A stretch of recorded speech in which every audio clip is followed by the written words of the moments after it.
today. The sun is out. Much different conditions from yesterday. Breeze out of the northeast, and we are ready to go. How's that overlay? Good? All right. I think we might have got our audio things straightened out from yesterday, so if you're tuning in the live stream, send us a message, let us know how the audio is. 3:45 to start, first heat of the day. We start with our 2.5 liters as they make their way out of the race course. That is Chase On coming by, the 57. He had a good day yesterday. He did not finish in the second heat. Here comes Ken Brody to the third. In the 50. Benoit Taupin in the 104. Jacob Haynu had a perfect day yesterday, 2 for 2.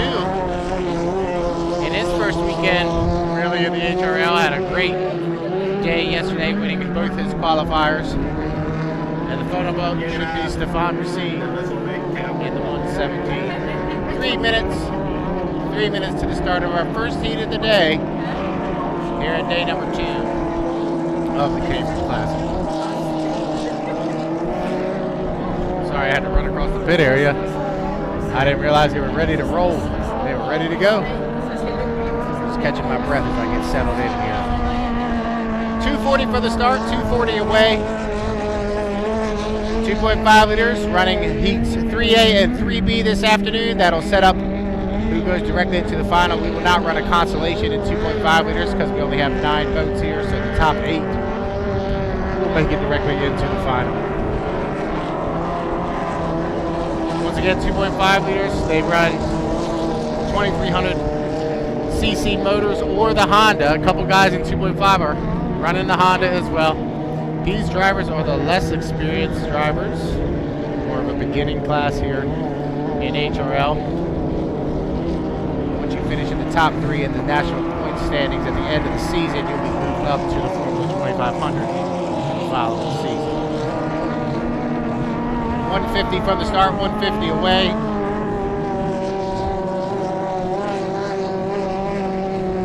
Hopefully Chase-Shawn got it figured out yesterday. He did run really well in his first qualifier, winning the first qualifier, but during the second qualifier he came out, did a couple warm-up laps, and then went right back into the pit area.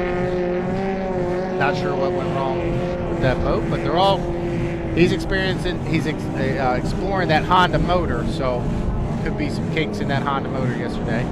Also in the Honda is Jacob Haynu. He's coming down the front stretch right now outside. He's got that wing in upright position as he comes in his strong headwind. The headwind is coming right down the front stretch here this morning, and it's really clear as they go down the back stretch and through turn number 2. But we could see some pretty exciting stuff coming right here at us by Great Marsh Park. 55 seconds from the start, 55 seconds away. They'll get on the back stretch here. We'll start to get them lined up. Today, the lanes are assigned based off of your points from yesterday. The top point getters are on the outside. So the fastest boats likely end up on the outside to start the third qualifier, which in my opinion make heats 3 the best heats of the weekend. So I'm really looking forward to these heats here. For heat 3 for all the classes, so it should be exciting. In lane number 1 will be Ben Taupin in the 104. Lane 2 will be Chase On in the 57.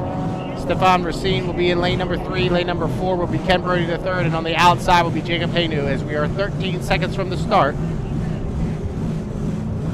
8, 7, 6, 5, 4, 3, 2, 1.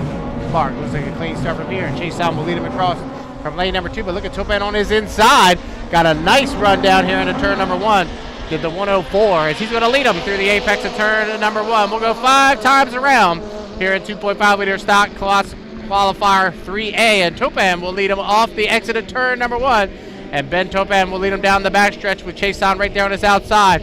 Watch for Jacob Haynu and Ken Brody the third, the 2 faster boats on the outside in lanes 4 and 5. We'll go through turn number 1, and Taupin is running really well here. That boat had 2 DNFs yesterday, but they might have found something last night while they were on the trailer. The boat looks really well as he leads by 3 boat lengths. Coming off the exit of turn number 2 down here to complete lap number 1. We'll put 1 in the books, 1 down, 4 to go here in qualifier 3A. And Taupin is your leader with Chase On his outside running in second. The battle right now is between Jacob Haynu and Ken Brody the third for that third spot here in qualifier 3A. So Topan leads, Chase on second, Haynu third, Brody in fourth. Down the backstretch, 1.5 in, 3.5 to go. And Ben Topan is your leader. He's got a rooster tail advantage over top of Matthews Chason. Running back in second. Look at Jacob Hayno. He is picking up a lot of speed. Running back in that third position. They'll go down into turn number 2.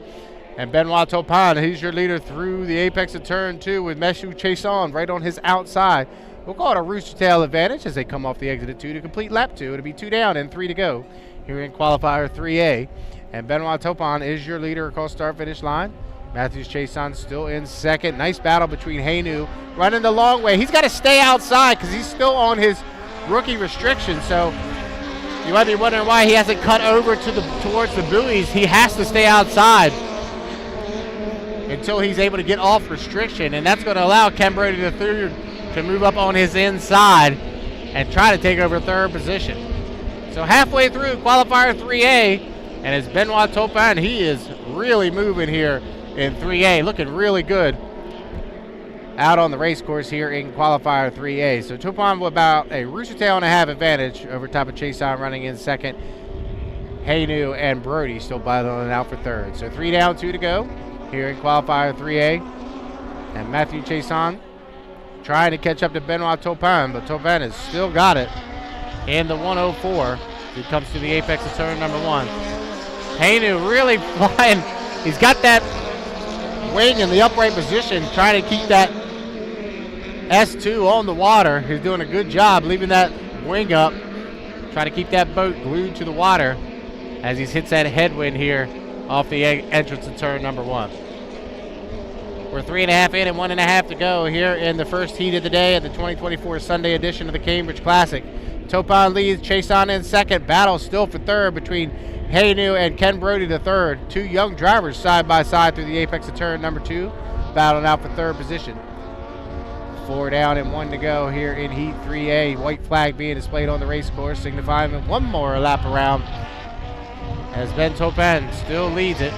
Matthew Chason in second. Pretty unchanged throughout the course of this heat, with Haynu and Brody battling out for third and fourth. So half a lap away for Ben Topan. Looking really good here in qualifier 3A. Had that inside lane, has used it to his advantage as he heads down into turn number 2. We'll call it 2 full rooster tails now over top of Matthew Chason, running it back in second position. Looks like Ken Brady the third has moved up on the inside of Jacob Haynu to battle out for that third spot. That could determine lane number 1 for the final. But off the exit of 2, it's going to be Ben Topan in the 104, your unofficial winner of Heat 3A. Second, we'll go to Matthew Chason. Third, looks like Ken Brody the third will move up and take third position away from Jacob Haynu. Haynu will run in fourth, and Stefan Racine will round out the field in fifth. Well, congratulations to the 104 team. Whatever they did last night got them set up and in a good spot for today. Up next, Heat 3B, we'll have 4 more 2.5 liters coming out in just a minute.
Alright, 5-minute gun has sounded.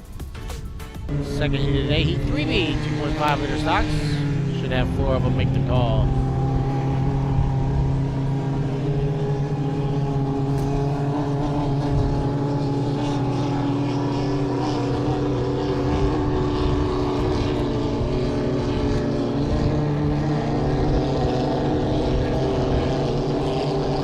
Birds start to make their way out of the pit area. First boat has Remy Boulevard. Kyle Hay.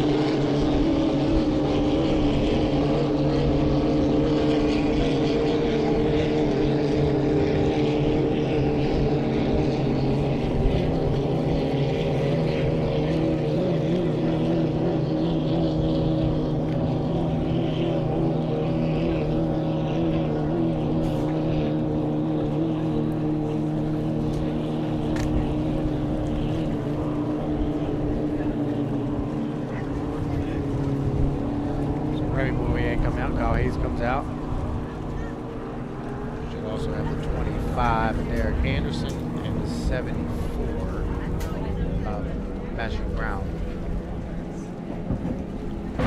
Should be the 4 boats to make their way out of the pit area. We'll introduce them to you when they come by for the first time. Here comes Hayes coming by in the 35. Tossing on the TKO Racing, the TM Special S35. Guys said they did some work last night. They should be ready to go this afternoon. Kyle doesn't drive in here today. Patrick Brown had a good day yesterday. He picked up the victory. So we can go back and check.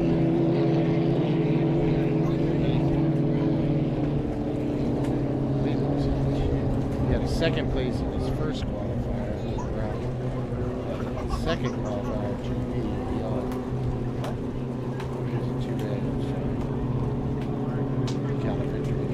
so first and second for the 74, so he's in a good finishing position here in 3B to make himself a better lane. As we stated yesterday, all these qualifiers work up to a winner-take-all final.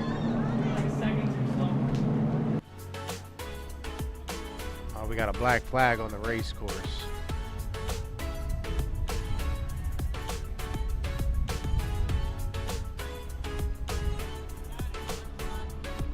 Yeah, black flag on the race course. I think one of the boats is broken down there in turn number 2. Yeah.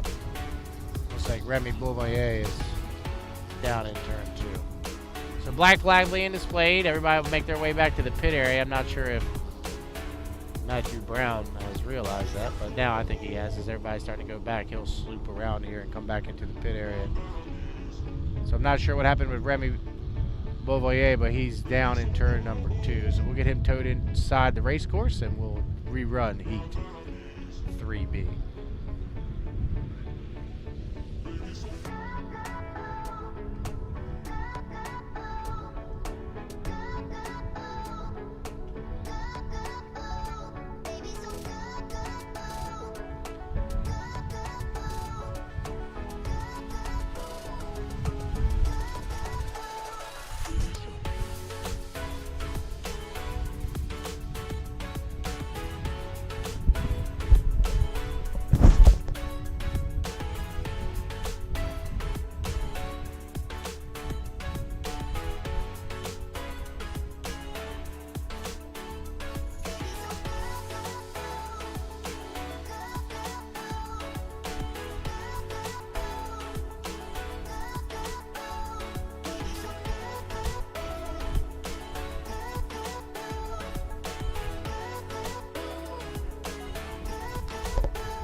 All right, looks like we're going to run Heat 3A of Formula 2500.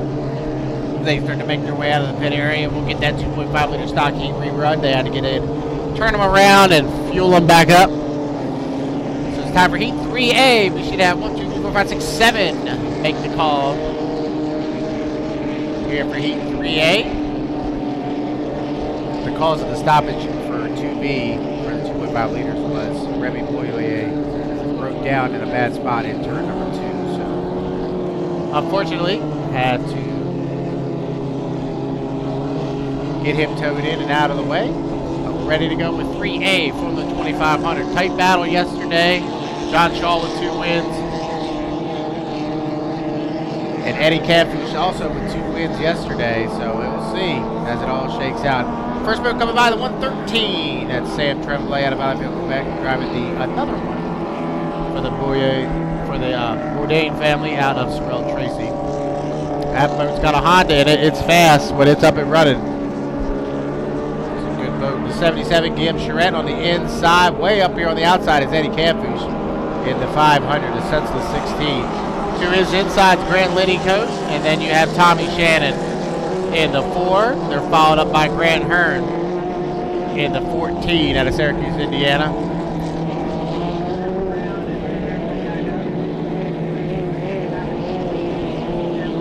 The final boat coming by will be Stephanie Blaine in the 757. So all 7 have made the call here for Formula 2500 Heat 3A.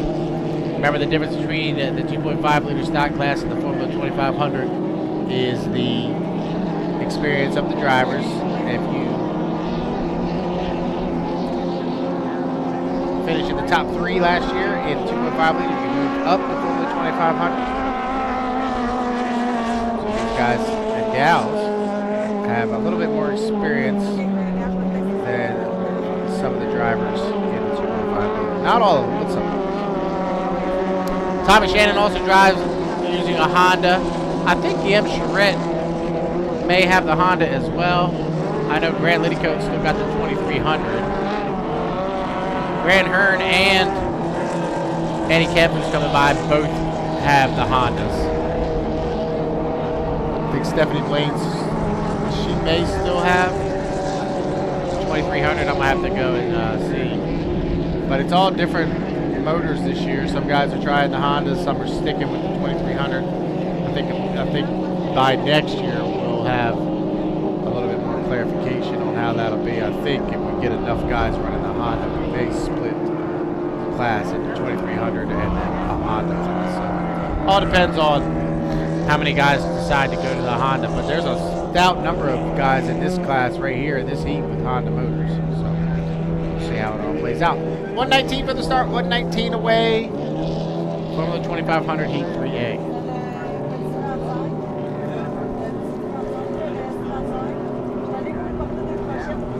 Remember, yesterday's results determine your lane assignments for today. The better you did yesterday, the farther outside you'll be today. So if you had a really good day yesterday like Eddie Campus did, you're going to start in lane number 7. And that's where he is located right now for this qualifier 3A. 44 seconds to the start. We'll get them lined up for you. Inside will be Sam Tremblay in the 113. To his outside in lane number 2 will be Grant Hearn. Cam Charette will be in lane 3. Lane 4 will be Tommy Shannon. Lane 5 will be Stephanie Blaine. Lane 6 will be Grant Liddycoat. And up on the outside will be Eddie Campus for 26 seconds from the start. Tremblay, Hearn, Charette, Shannon, Blaine, Liddycoat, Campus. That's how they'll line up. Inside to out. 14 seconds from the start. 9, 8, 7, 6, 5, 4, 3, 2, 1. Mark. So a clean start from here. Grant Hearn will lead him across from lane number 2, but watch for Sam Tremblay.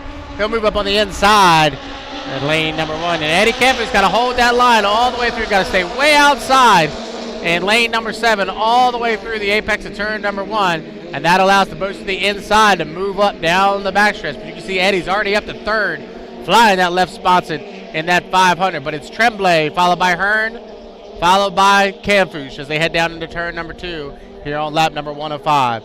Sam Tremblay in the 113, he is your leader through the apex of turn number 2, followed by Grant Hearn. And here comes Eddie Campus, really flying. Oh, we got a boat down. Stephanie Blade broken down right here at the entrance or exit of turn number 2. So coming around to complete lap number 1, 1 down, 3 to go. It looks like Grant Hearn takes the advantage over top of Samuel Tremblay as they head down here into turn number 1 on lap number 2. So Hearn and Tremblay running 1-2 with Campus on his outside, Grant Liddycoat back in 4th, and Gem Charette back in 5th. 6th position, Tommy Shannon. Unfortunately, we lost Stephanie Blade as she's pulled to the inside of the race course. But a nice battle between Hearn and Tremblay here in qualifier 3A in the Formula 2500. So Hearn, your leader, with Tremblay on his inside, and Campus is right there on the outside. 3 boats within 1 rooster tail of each other through the apex of turn number 2. So Grant Hearn, he's your leader in the F14. And look at them, 3 side by side basically with Hearn, Tremblay, and Campus. 1, 2, 3 as they cross start finish line here to complete lap number 2. So 2 down, 3 to go. And it's Grant Hearn, your leader, but Campus is picking up spots each and every time as he's trying to hold that white water line right on the outside of Grant Hearn. Grant Liddycoat is mired back in the slop, running in that 4th position, trying to pick up ground. He's gone to the buoy row, trying to make up a little bit of ground from that 4th position. But the battle is still between Tremblay and Hearn. Now Tremblay will move up on the inside of Hearn here on lap number 3. So halfway through qualifier 3A, and it's Sam Tremblay out of Valleyfield, Quebec, who is your leader. Grant Hearn falls back to 2nd with Campus on the outside. Ooh, Eddie went a little bit wide that time as they come off of 2 to complete lap number 3. 3 down, 2 to go here in qualifier 3A for the Formula 2500s. And Sam Tremblay has now moved up on the inside of Grant Hearn as Hearn has fallen. Oh, Hearn went through the tail, trying to pick up ground, and Grant Hearn went through the tail. That's going to slow him down a lot. That's going to allow Eddie Camfush to move right up on his outside as we battle it out for second. Grant Liddycoat's made up a lot of ground too. Running back there in fourth, Gibbs Shred in fifth, and Tommy Shannon in sixth. Now Sam Tremblay has checked out.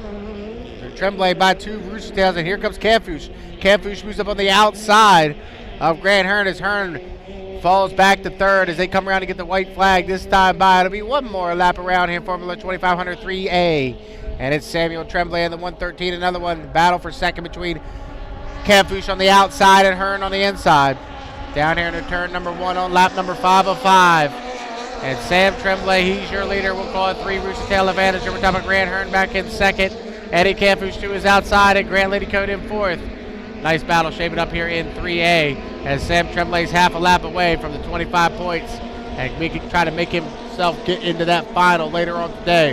We'll have to wait and see how the points shake out to determine the top 7 that make it directly in and who has to go through the consolation heat.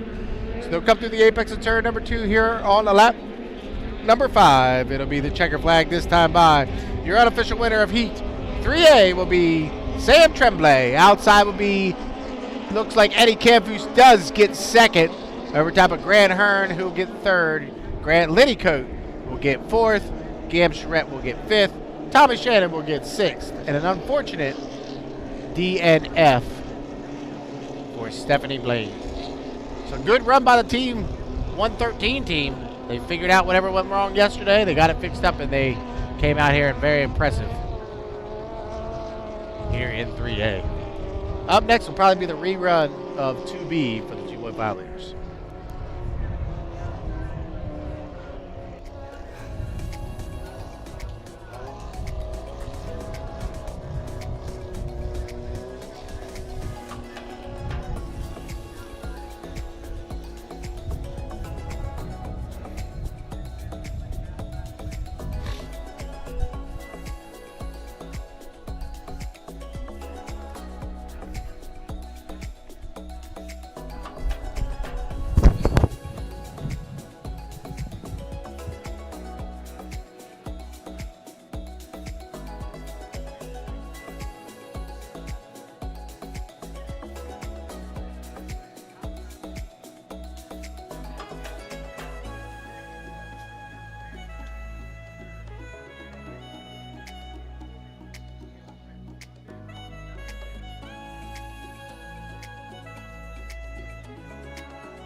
All right, we are going back to 2.5 liters.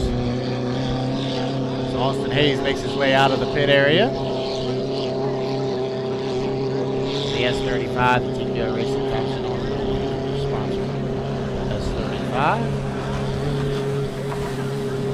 Should have 3 of them make it out of the pit area. And we have Remy Boyer. Unfortunately, did not start. He broke down. I think he lost the prop, he was saying. Which is unfortunate for the general CG. There's a prop here in Cambridge, because we're not going to get it back.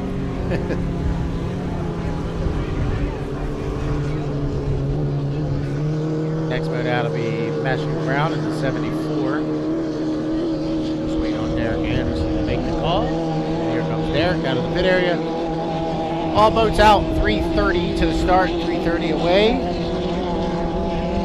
Austin Hayes, as we spoke a little bit yesterday, brand new boat built in the off season for Austin and his brother Kyle to drive here in 2024. They are going to be all over the country with that thing. They're going to run the full HRL season and pretty much the full APP season. Trying to really get that boat dialed in here in the early part of the season so they're ready to go by the time July at Valleyfield and all around. Very good spot.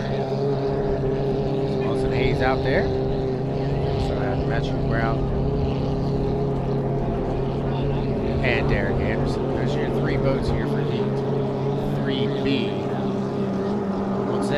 Once this heat is completed, we'll be able to line up the final for 2.5 liter.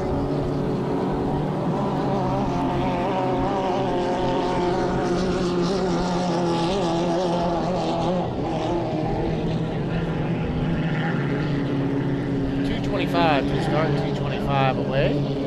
So just making their way around during this 5-minute warm-up period. By the time Sunday rolls around, everybody's got their timing marks, so this 5-minute warm-up period is really just to get the boat warmed up and ready to go.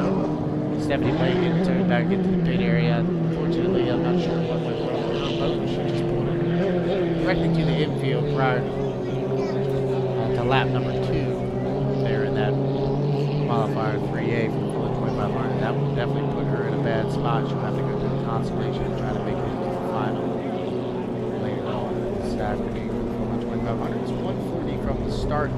Heat 3B, 2.5 liter stock.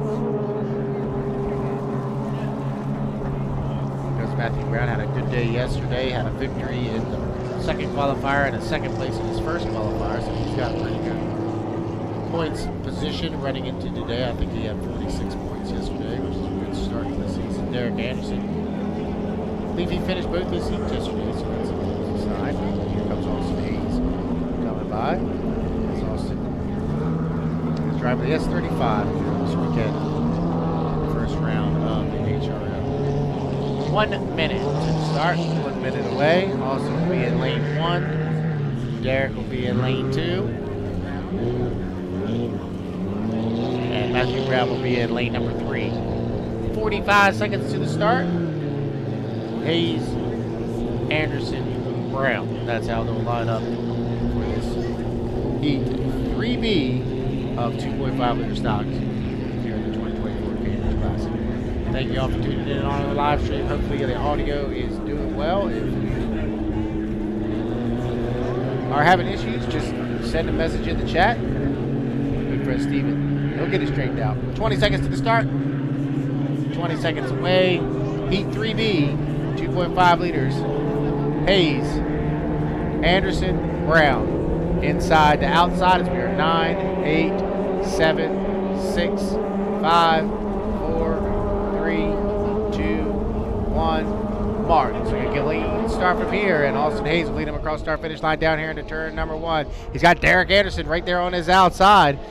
Derek, a veteran racer, he's come back to inboard hydroplane racing, been out of the sport for a long time, but good to see him back behind the wheel of the S25, and he'll lead him off the exit of turn number 1. So it's Anderson on the outside and Hayes on the inside as they head down the backstretch here on lap number 1 of 5 here in the 2.5 liter stock Heat 3B. Austin moves up on the inside just a little bit, holding Derek out there in lane number 2. Austin's got that inside lane. We'll see. Oh, somebody hit a buoy I'm not sure if that dislodged the buoy or not, but definitely that buoy went up in the air as Austin was held tight to the pins. They'll go through turn number 2. Austin Hayes on the inside and Derek Anderson on the outside. They'll call off the exit of turn number 1 turn number 2, excuse me, to complete lap number 1. 1 down and 4 to go. And Austin's really flying the 35 down here into turn number 1. Got to use a little bit of that wing, buddy. Good job getting through turn number 1. Now he's opening up by 2 boat lengths. Austin Hayes moves through the apex of turn 1. He's got about a 2 to 3 boat length advantage. I'm looking at that buoy on the backstretch and it has been dislodged.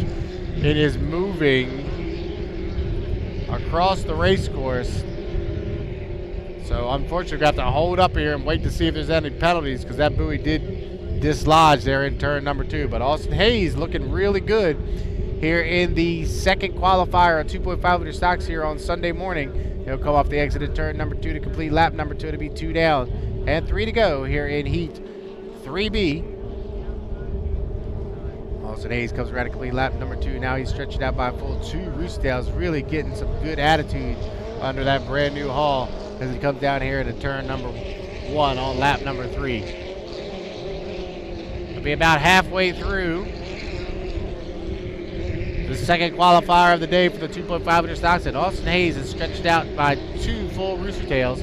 Derek Anderson back in second, and Matthew Brown, he was late at the start. Not sure what went wrong with the 74 as they came up to the start, but he's running back in 3rd position. So through the apex of turn 2, you can see that buoy that's been dislodged just moved to the infield. So they'll have to get that reset early or before we go racing again, but unfortunately that will be a penalty on somebody as they come around to complete lap number 3. 3 down, 2 to go. And Austin Hayes looking really good. He's getting a little bit of air underneath that boat. Looks really nice coming down here into turn number 1. On lap number 4, Derek Anderson back in 2nd position with Matthew Brown in 3rd. So 3.5 in and 1.5 to go for Austin Hayes. He's your leader here in 2.5 liter stock Heat 3B. Down into turn number 2 on lap number 4. Boat looks really well set up here this Sunday morning. 2nd day of racing. Worked the bugs out last night. The boat looks really good. A lot of work waiting to get in that haul on the race course here in 2024. The boat looks really set up well. As he comes off the exit of 2, you'll see him fly the boat down here on the front stretch. Gets a little bit of air underneath of it. Uses that wing to keep the boat on the water, but looks really nicely as he heads down here into turn 1 on lap number 5. Derek Anderson is still running back in 2nd with Matthew Brown in 3rd. They'll come off the exit pit of turn number 1 for the 5th and final time. Go down the backstretch one more time. Hook that boat down into turn 2. Come around and get the checker flag and be your unofficial winner. So we head down into turn number 2 for the 5th and final time. Does Austin Hayes in the S35. The Thompson Automotive Group sponsored TKO racing through the apex of turn number 2 for the 5th and final time. Checker flag being displayed on the race course. Austin Hayes off the exit of 2. Down to the stripe, it'll be Austin Hayes, your unofficial winner of Heat 3B here in the 2.5 liter stocks. 2nd place will go to Derek Anderson, and 3rd will go to Matthew Brown here in Heat 3B.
right, here we go for Heat 3B, Formula 2500 Heat 3B, making their way out onto the race course. 4:30 from the start. We should have 8 of them. 8 of them make their way out onto the race course here for Heat 3B. Once we get the official word from the 2.5 liter stock class, we can get ready to give you the finals for that. That should be up on the HRL app. If you haven't done so, please download the HRL app. That thing is up to the minute with scoring, results, rankings, everything that you need. Standings up to the minute. They do a really, really good job with that. So please download that HRL app. First boat coming across the start finish line, that's Adam Carruthers in the 38. He's out of the province of New Brunswick. Long drive for Adam and that team to get down here. Here's the 88, the fat boy of Alex Leduc. Kevin Smith out of Peabody, Massachusetts on the inside. John Shaw on the 92 on the outside. Followed up by Mark Lalonde in the 751. Lolo Racing. Next boat coming across should be Owen Henderson, and it is in the F3 out of Brookville, Ontario. Here's Cambridge, Maryland's Woody Plescott back in boat racing in the 341 on the outside, and Kevin did a loop through the infield. And the final boat coming across, that's the Adam Brothers, back to Adam Brothers. So that should be everybody. Yep. That's all 8 of them here for Heat 3B. Remember, the top 7 will make it directly into the final later on this afternoon. We will have a consolation heat. In that consolation heat, it'll be the winner moving on to the final and lane number 8. So everybody here in this heat wants to get as many points as they can as they try to move directly into the final. Yesterday, John Shaw, a perfect 2 for 2 in the 92 Tenacity, as he's trying to pick up where he left off in 2023. He is your high point champion in this class for 2023. Now, John and Al, the owner, are still running the 2300. They have not switched over to the Honda engine as of yet. Here in this field, I think we might have all 2300s in this field. I think all the Hondas are in the first qualifier. So I think everybody in here is running 2300. I could be wrong. I'm not sure if Milan has switched over to a Honda yet or not, but somebody will let me know. But I think everybody in this field has the 2300cc. 1 minute 30 seconds from the start, 1:30 away. Once they get lined up on the backstretch, we'll get them organized for you. Remember, lane assignments are based off the points you accrued from the previous day. So yesterday was the luck of the draw. You got picked out of a hat. That determined your lane assignment. Today it's based off of how you did yesterday. And the guys with the most points accrued yesterday will actually start on the outside here in these third qualifiers, which makes the third qualifiers, in my opinion, the most exciting because the fastest boats are on the outside. Adam Carruthers, he'll have lane number 1 in the 38, the Heron Choker Racing. Lane 2 will be Owen Henderson in the 3. The Awesome Seeker. Lane number 3 will be the 88, the Fat Boy Racing, and Alex Leduc. Lane 4 will be the 26 of Kevin Smith. Lane 5 will be the 751 of Mark Lalonde. Lane 6 will be John Shaw in the 92 Tenacity, and Woody Plescott, still on restriction, will start on the outside in lane number 7. That's how they'll line up. Carruthers, Henderson, Leduc, Smith, Lalonde, Shaw, Plescott. 17 seconds from the start.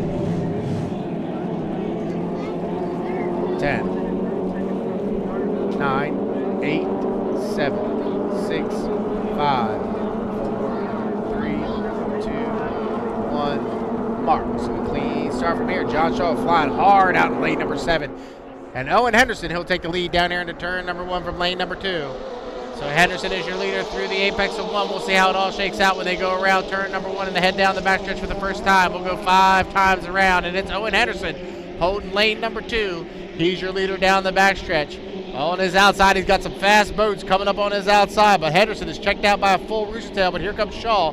Shaw trying to hunt down Owen Henderson. It looks like a repeat from the Valleyfield Final earlier in July last year. It's Henderson, your leader, with Shaw in second and Lalonde in third. They'll come through the apex of turn number 2 to come around and complete lap number 1.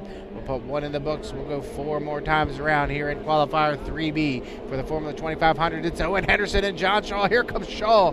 He is really flying hard on the outside. Henderson leads. Shaw's in second. Lalonde and Smith battling it out for third. So they go down here into turn number 1 on lap number 2. And it's Owen Henderson in the F3, the awesome secret out of Brockville, Ontario. He's your leader with John Shaw out of Centerville, Maryland, right there on his outside. 1.5 in, 3.5 to go, and it's Henderson and Shaw for the lead here in Heat 3B. Lalonde moves up into third. Looks like Kevin Smith back to fourth through the apex of turn number 2 here on the lap number 2. Owen Henderson, he's your leader. The young driver out of Brockville, Ontario, comes off the exit of turn number 2 to come around and complete lap number 2 to be 2 down, 3 to go.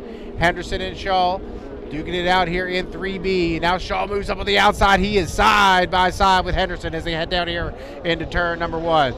At 92, man, they have got that thing dialed in, looking really good. He started in lane number 7. He's all the way up to second, looking for the lead as they come off the exit at 1. And Henderson on the inside and Shaw on the outside. And now Shaw's going to stick his nose out in front halfway through 3B, and John Shaw overtakes Owen Henderson down the backstretch here on lap number 3. Lalonde back in third, Smith in fourth, Carruthers in fifth. Through the apex of turn number 2 here on lap number 3. We go 5 times around here in qualifier 3B, and John Shaw looking to maintain his dominance here in the Formula 2500 class. He'll come off the exit pit of turn number 2 to come around and complete lap number 3. And Henderson goes dead in the water. Everybody goes dead in the water. Whoop. I am not sure. We had something. I missed it. Something happened down in turn number 2 that I missed. As everybody comes to a complete stop, somebody's over.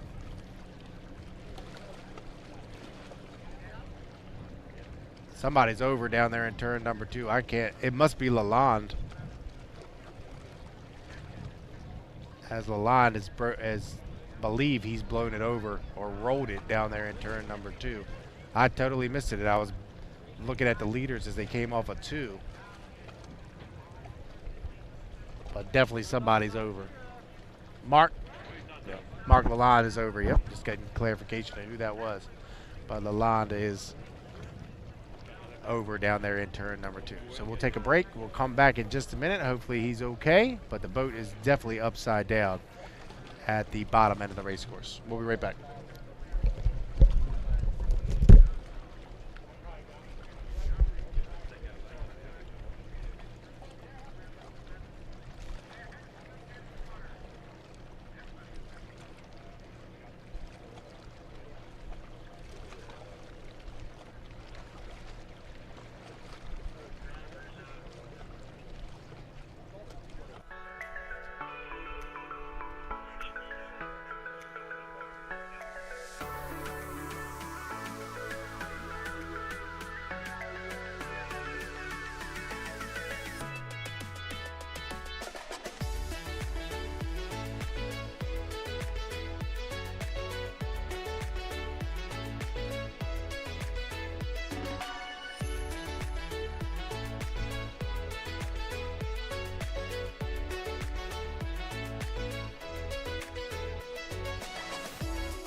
Just hi everybody. Just a quick update, juste un petit mise à jour concernant l'incident qui est arrivé sur le parcours. Marc Lalonde va bien, tout est sous contrôle. Ils sont en train de faire des petites vérifications d'usage pour s'assurer que tout est sous contrôle. So Mark Lalonde is okay, everything is under control. They're just double checking to make sure that everything is fine with him. So stay tuned, he'll be back. Peut-être que j'essaierai un peu plus tard d'avoir ses commentaires sur le live. So maybe later on, if he feels for it, I'll bring him to you guys and we'll be able to do an update for you guys. Donc tout est sous contrôle, le pilote va bien, the driver is okay from the incident. On continue la diffusion en direct. Stay with us, back to the live streaming.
So we are on a little bit of a delay right now due to the fact that we've had a couple boats come back with prop damage, stating they've hit something in the water on the entrance of turn number 2.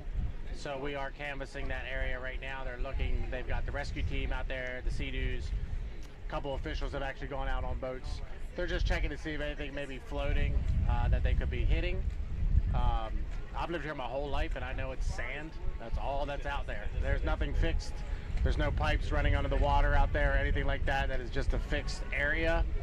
So I'm assuming it could be something. The tides have been extraordinarily high here in the last couple days. So it could be that the tides are pulling things off the bank and into the water.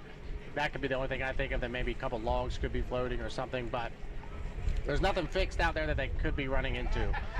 So they're just canvassing the area, and once they do that, we should go back racing. But I just wanted to give you an update on why we're on a little bit of a delay. So stick around. We'll post updates when we get them. We should go racing here shortly. Thank you.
Good. All right, welcome back, everybody. We are still on delay, but I just got word that we are going to go back racing, so these guys got to get ready to go back. But I got the Henderson and Cadets clan here from Brockville. Kent, we'll start with you. How's your weekend going? I know you got to get ready to go back out here for 3A. Well, it's new engine builder, so a little bit of learning to do. Went into the corner, found it was like hitting on its face, so made some adjustments. Still second and fourth yesterday. You know, not great, not historically good for me, but I'm hoping for a better result today after the adjustment. So. Yeah, this place always has its ups and downs for you. I know it's a special place for you to come to Cambridge, but hopefully a better day today. Yeah, no, absolutely. There's definitely had some good years here and some bad years here. So hopefully today is a good day. All right, go get yourself ready. I know you got to get ready to go. Thanks, Jeff. Bert, welcome back, buddy. Back in H350, new team, new boat, new everything. How's the first couple heats been in the 924? That was pretty good. For a new boat, we have some tweaking to do, but we're learning a lot. Made a lot of changes with this boat here, so you know, we're pretty happy with the results so far. We're making forward progress. We're continually doing so hopefully today will be even better. Yeah, you got some good points yesterday. You're starting on the outside here in lane 3, or in heat 3. So what's your strategy? Just gain some points or try to get the win here in 3? Well, always want to get the win. Yeah, just got to hit the start, be consistent, no mistakes, and if they do get a jump on me, then watch for a mistake from them. But the plan is to get a good start and get to that turn first. All right, that's Bert Henderson. Let Bert go because he's got to get ready too. Unfortunately, Tyler, you've had a rough weekend, friend. What's going on with the 195? Yeah, unfortunately, I got no better place to be than talking to you right now. And yeah, we had some bad luck with our engine yesterday. Some stuff got in the fuel filter, and I think we leaned it out and hurt the engine. So we started taking it apart today, and I'm at that spot where I'm thankful I got good sponsors in Citywide Electric and Internal Office Solutions that are going to help me take care of some of the carnage that may have come this weekend. Yeah, it's unfortunate you got here the first weekend, but hey, it's the first weekend, so you got a little bit of time now to get ready for Sorel, but you'll be ready to go back in a couple weeks, right? Yeah, we got a second motor, or put this one back together. We're trying to figure out which one it's going to be, but one way or another we'll be in Sorel. That's awesome. Well, ladies and gentlemen, that's the Hendersons and the Cadets, the brothers, all three of them in H350 this year. It'd be really cool if we can get all three of you on the water at the same time. Yeah, look out for that. It's going to be interesting to see how that goes down, especially in Brockville if it happens there. Yeah, that'll be awesome. Well, that's Tyler Cadets. We'll let him get back and maybe do a little spotting or something today. Yeah, I'm looking for something to keep me busy, but I'll be out here watching with all you guys. All right, that's Tyler Cadets. All right, like we said, guys, we should be ready to go here in just a few minutes. We got the rescue team back out. They scanned the race course. They sonared the race course. I don't know if they really found anything that would be sufficient to cause the damage that we've been seeing, but we are going to go racing again and hopefully no more issues as we get going. So stick around. We should be ready here in just a few. Thank you.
coming back out. H350s making their way out onto the race course for Heat 3A. Thank you for sticking around with us on the live stream. We sonared the area that we thought maybe something would be. Didn't find anything, so trying to go back racing and get this car in this afternoon. 5 of them making their way out of the pit area. 3:59 to the start of Heat 3A. First boat coming by Francois Leroux in the 447. And Miss OMG out of Valleyfield, Quebec. Next boat, Bobby King in the 242, the LDC Construction. Bobby will be starting out in lane number 5 here for Heat 3A.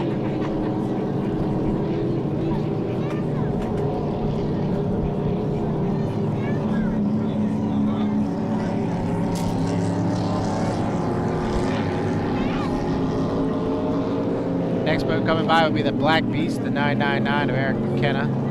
Oh, I'm sorry, that's the 306 of Tommy Shannon. And the 999 of Eric McKenna. And then on his inside, Ken Henderson. And the 519, the bank on it. Those are the 5 boats out for Heat 3A. Home point updated. 3:05 to the start. We are back underway here at the 2024 Cambridge Classic Powerboat Regatta. There was a significant bit of damage to some boats in the pit area. So definitely is something, but they are talking about some of the props being thin, maybe. I don't know. I'm not going to get into all that, but definitely something was going on. So we will see as we work through the rest of the afternoon. Hopefully we're able to get through the rest of the day unscathed. 2:25 to the start, 2:25 away. 4 qualification heats of H350 to come. Then we'll get to GP racing right after that, with Jersey Speed Skiffs to follow. So we are in for it today. We've got a lot to do and a little bit of time, so we're going to be putting boats in, throwing them out there on the race course, so hopefully we can get unscathed through the rest of this afternoon. So Heat 3A have 5 of them lined up for you. Francois Leroux with the 447, he'll have lane number 1, lane 2, 306 of Tommy Shannon, lane 3 will be the 519 of Ken Henderson, and lane 4 will be the 999, the Black Beast, Eric McKenna, and then Bobby King will start on the outside of the 242, the LDC Construction. So we are 1 minute and 40 seconds away from the start, 140 away.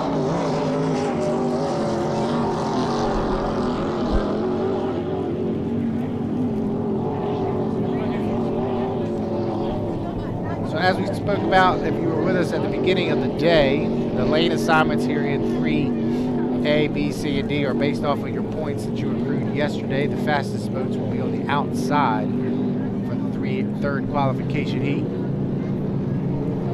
Ultimate goal is to make it directly into that final. Bobby King had a perfect 2 for 2 yesterday with the 50 points. So if he gets a first place here, or even a second place, he'll probably find himself directly into the final. 55 seconds for the start.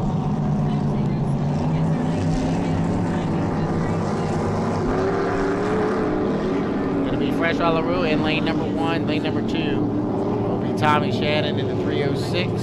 Lane 3 will be Ken Henderson out of Brockville, Ontario in the 519. And lane number 3, lane number 4 will be the Black Beast of Eric McKenna. And Bobby King will start on the outside in lane number 5. In the 242, the LDC Construction. So it'll be interesting to see how Bobby works his way from lane 5 to the front. He's won from the inside and the outside yesterday. We'll see if he can replicate that here today. So we're 13 seconds from the start. LaRue, Shannon, Henderson, McKenna, and King. 4, 3, 2, 1. Mark. Let's take a clean step from here. Ken Henderson will lead him across. We'll watch on the inside. Tommy Shannon in the 306. We'll go down here to turn number 1 with the advantage. Everybody's going to hold their lanes all the way through the apex of turn 1. We'll see who comes out. It looks like LaRue on the inside with a nice run. And there's Shannon and there's King. My goodness. From lane number 5, Bobby King sticks his nose out in front as they head down into turn number 2. Shot like a rocket was the 242, the LTC Construction, and Bobby King from lane 5 to the lead in 3/4 of a lap. He'll come off the exit of turn number 2. He'll have about a rooster tail advantage over top of Tommy Shannon, running back in second. I don't know what's going on at 242, but that thing is a rocket ship. He'll head down here to turn number 1. And Bobby King already opened up, we'll call it 2 rooster tails on 1 lap. He started from lane 5. He's got the lead as they head down the backstretch. King in first, Shannon in second, McKenna in third, LaRue in fourth, and Henderson in fifth.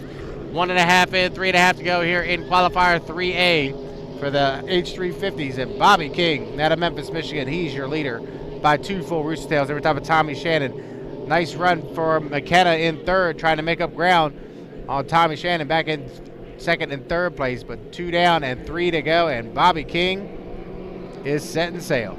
A full straightaway advantage over top of the rest of the field. So Bobby's looking for a 3rd consecutive victory on the weekend in that 242 LDC construction battle on the race course is for second. Shannon and McKenna. Tommy Shannon in the 306 and Eric McKenna in the 999 on his outside. Francois LaRue in the 447, and then Kent Henderson in the 519.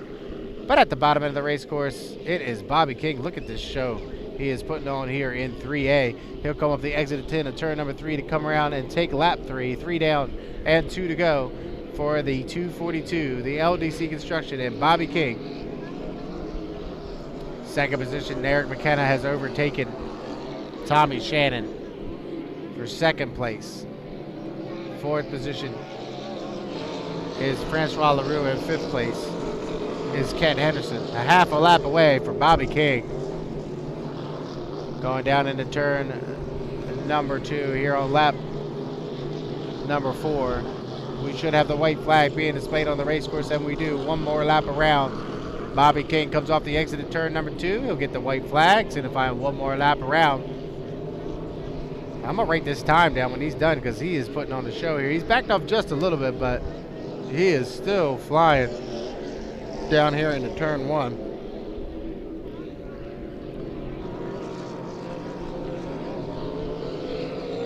So Bobby King about a half a lap away here in Heat 3A from picking up a 3rd consecutive victory here at the 2024 Cambridge Classic Powerboat Regatta. He comes through the apex at turn number 2. And your favorite for the 2024 season in the H350 class is really looking stout. He'll come off the exit at 2. He'll get the checker flag this time by your unofficial winner of Heat 3A. We'll go to Bobby King in the 242, the LTC construction. Second place, we'll go to Eric McKenna. Nice run for Eric.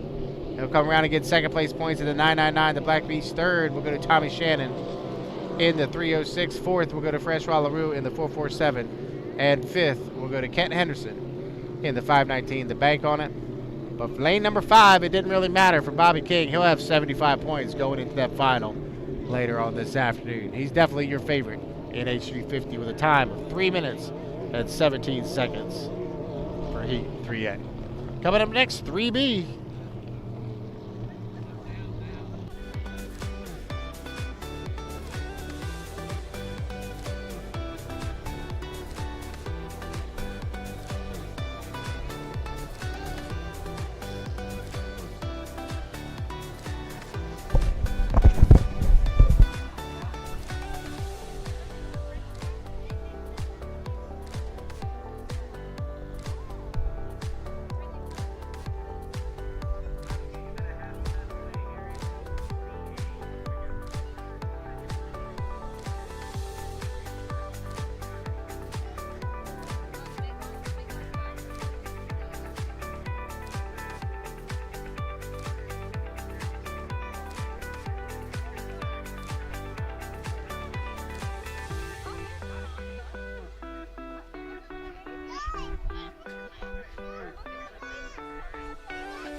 All right, boats making their way out on the race course for Heat 3B.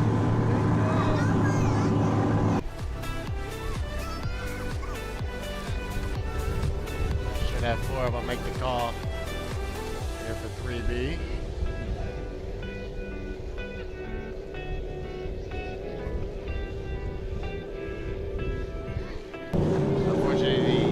Taking the 300 was supposed to be in this heat, and they motor yesterday, so that motor is back already in Pennsylvania, getting fixed up and ready to go for their next race, which according to that team will be in Valleyfield. So we'll see that once again. The H300 in Valleyfield. Boats coming out of the race course for Heat 3B.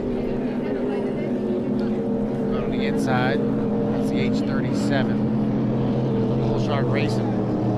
Carl St-Vincent to his outside, that's the 2. Richard Haydu out of Montreal, Quebec. The H14 of Frederick Coutier driving the H14 this year. Fred also out of Valleyfield. And the final boat, the H8, the last minute again. Michael Tremblay out of Valleyfield, Quebec. So those are the 4 boats out on the race course here for Heat 3B.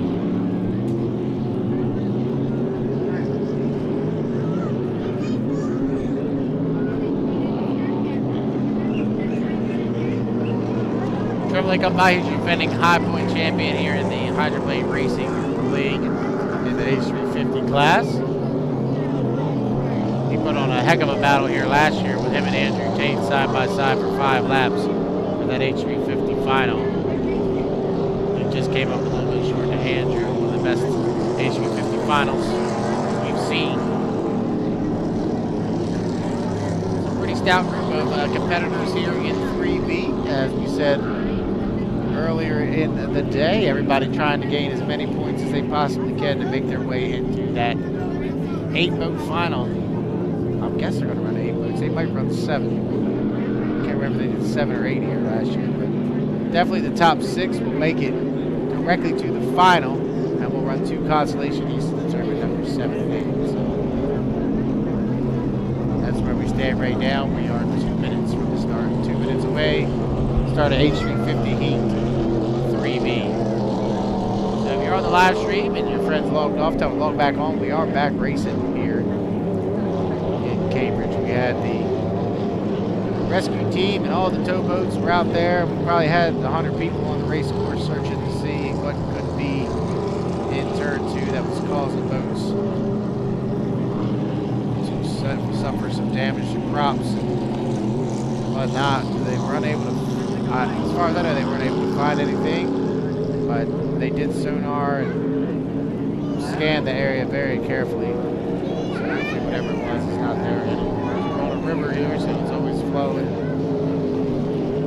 We should be good to go. 112 from the start, H350 Heat 3B. The final is set for 2.5 liter. We'll give that to you here in a little bit, but we have got still 3 qualifications left, 350s, 2 GP qualifications, and the Skiff 3rd qualification left to run here in the 2024 Cambridge Classic. 45 seconds to start. Lane 1 will be the Bull Shark Racing, the H37. It'll be in lane number 1 with Carl St-Vincent drawing. Lane number 2 will be Richard Hayno in the H2 West. This warm wide of warm walker that cat of the Nova Racing. Lane number 3 will be the 14 Rerun Motorsports Legacy 1. And Frederick Coutier. And lane 4 will be Michael Tremblay in the H8, the last minute again. Going to have to come from lane 4 in order to win this heat. We'll see if he can do what Bobby King did earlier in 3A, as we are now 10, 9, 8, 7, 6, 5, 4, 3, 2, 1. Looks like a clean start from here, and Tremblay and Coutier will lead him across the line out in lanes 3 and 4 as they head down here into turn number 1. Frederick Coutier on the inside and Michael Tremblay on the outside. We'll see how it all shakes out as they come off the exit pit at turn number 1. It's Carl St-Vincent with that inside and shorter way around. He'll use that to his advantage as they head down the backstretch here on lap number 1 of 5. St-Vincent on the inside. He's got Coutier and Tremblay to his outside. They come to the apex of turn number 2 here on lap number 1. Carl St. Vincent, he is your leader through the apex of turn 2 of the H350. The Bull Shark racing off the exit of turn number 2. Look at him fan out behind him. All 3 of them. Haynu is there, Coutier is there, and Tremblay. All 4 of them within about 2 rooster tails of each other. But Carl St. Vincent with a nice run here in 3B. He'll come through the apex of turn number 1 with a comfortable advantage over top of Richard Haynu, who's running back in second by about a rooster tail and a half. The battle right now is for third between Coutier and Tremblay, running third and fourth. But Carl St. Vincent, they did some work in the offseason at H37. He looks really stout here in Heat 3A. Hits a little bit of a roller down there at the bottom of the race course, but he's still up and running. He'll come off the exit of turn number 2 to come around and complete lap 2. 2 down and 3 to go, and Carl St. Vincent in the H37, the Bull Shark racing. He's your leader as they put 2 in the books. Richard Haynu having a nice run back in second. Third place is still Coutier on the inside with Tremblay on the outside. Halfway through Heat 3B, and it is Carl St. Vincent. Great run for that team in the 37. He'll come through the apex of turn 2. We'll call it a 3-4 rooster tail advantage over top of Richard Haynu. In second position, Fred Coutier and Michael Tremblay still side by side for third. Come off the exit of 2 to come around and complete lap number 3. 3 down, 2 to go. Carl St. Vincent, the H37, the Bull Shark racing. He is your leader out of Valleyfield, Quebec. Second position is still Richard Haynu. Third place is still battling. Tremblay just can't get around Fred. Fred having a nice run. And that H14, his first full weekend in that H14. And Fred looking really good here, battling it out with the defending champion for third position on the race course. We're 1.5 laps away for Carl St. Vincent as he heads down into turn number 2. The H37 Bull Shark racing comes through the apex of turn number 2. Whoop! Tremblay's gone over. Tremblay in the same spot that Lalonde went over has gone over. And the H8.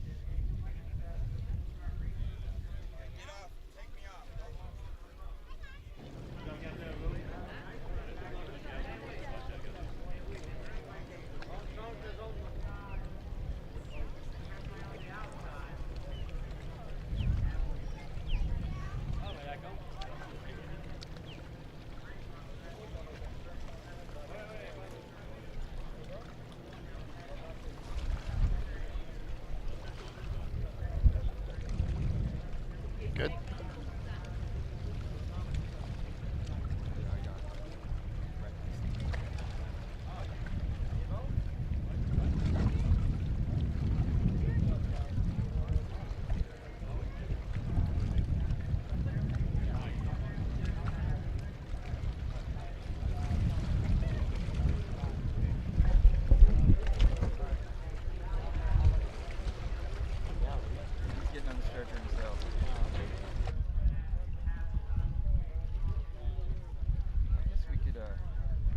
Zoom in on the prop. I want to see if there's any damage.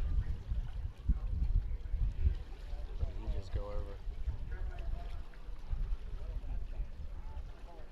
I don't see anything.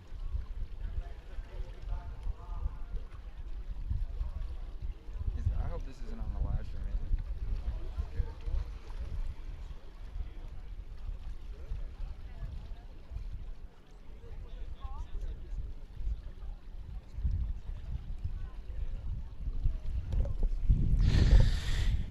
All right, so good news is Tremblay is okay. He's actually got himself on the floating stretcher and he's fine. So they're just going to check him out.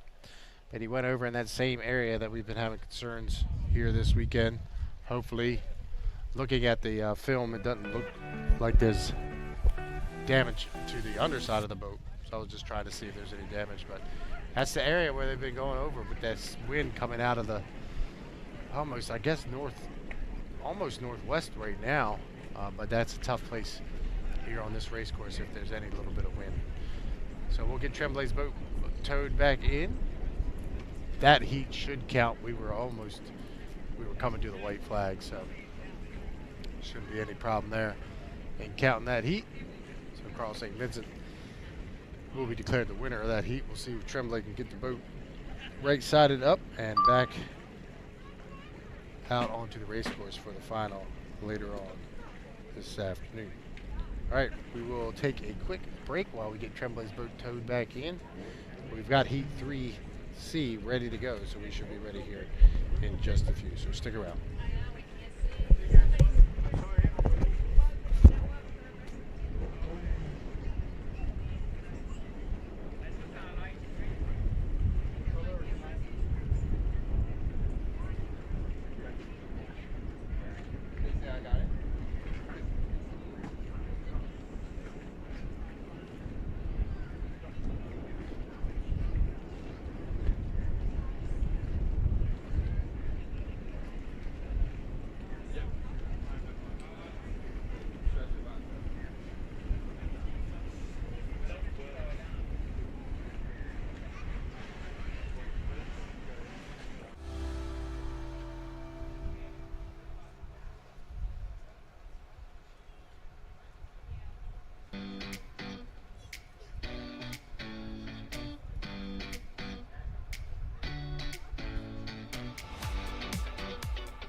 Bonjour à tous. Je suis avec Michael Tremblay qui a été victime il y a quelques instants d'une embardée.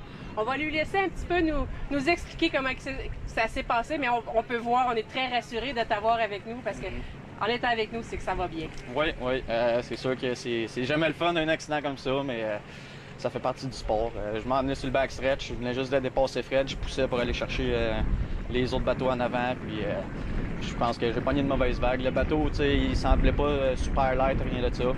Puis là, le bateau a levé, puis il a pris dans le vent, puis là, j'étais juste un passager après ça. Puis c'est ça, là, après ça, ben, j'ai sorti de là, puis j'étais correct, j'ai pas mal nulle part, tout va bien. Fait que c'est ça. Donc, on voit que le parcours commence à être un petit peu plus venteux, donc il faut faire attention encore un peu plus. Mais c'est pas un incident qui peut avoir eu d'autres conséquences. Là, tu vas voir plus tard comment va ton embarcation, mais d'après toi, c'est juste une simple envolée, conditions météo, comme on dit. Ouais, j'ai été malchanceux, tu sais, pogné une vague, puis le vent, il a rentré en dessous du bateau, puis là, ben, je pouvais pas rien faire. Donc, c'était une course, comme on dit, c'est toujours en levant, on essaie de rattraper nos adversaires. Donc, malheureusement, tu as été victime de tout ça. So, he was unfortunate to hit a wave and got picked up by the wind and flipped, but everything seems to be okay and he's doing fine. So, on se retrouve un peu plus tard pour le live. Stay with us and we'll be back on the live stream.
Je suis de retour avec un autre de nos malchanceux de la fin de semaine, Marc Lalonde, victime d'une embardée un peu plus tôt aujourd'hui. Peux-tu nous dire comment ça s'est passé pour toi?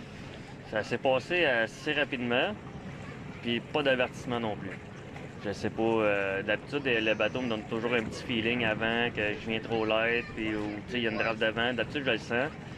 Puis là, c'est arrivé instantanément, puis j'ai rien pu faire. Ça a parti tout de suite dans les airs. C'était tout de suite après le tournant, probablement que tu étais encore sur le dynamisme du tournant?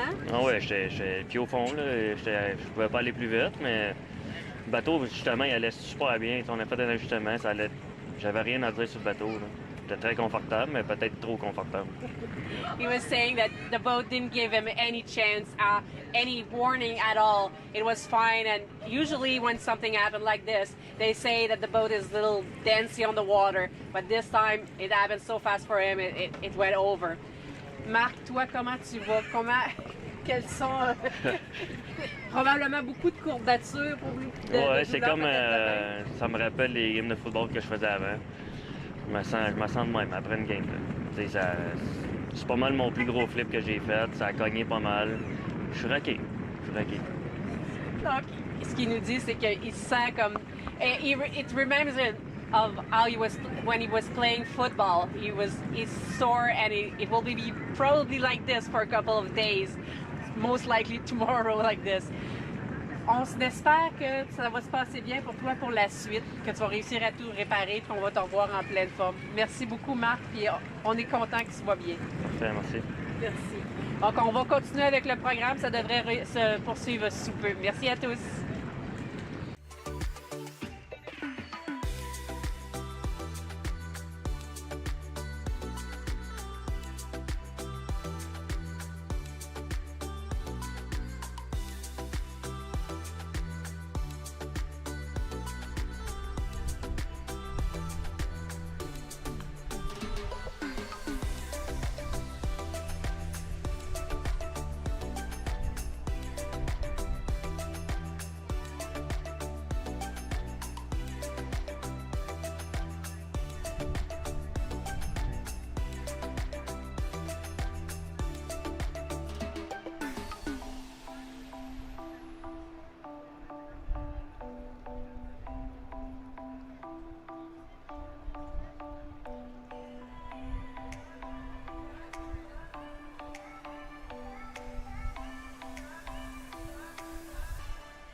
everybody's okay out of 3B. They will score that. Officially a Heat 37.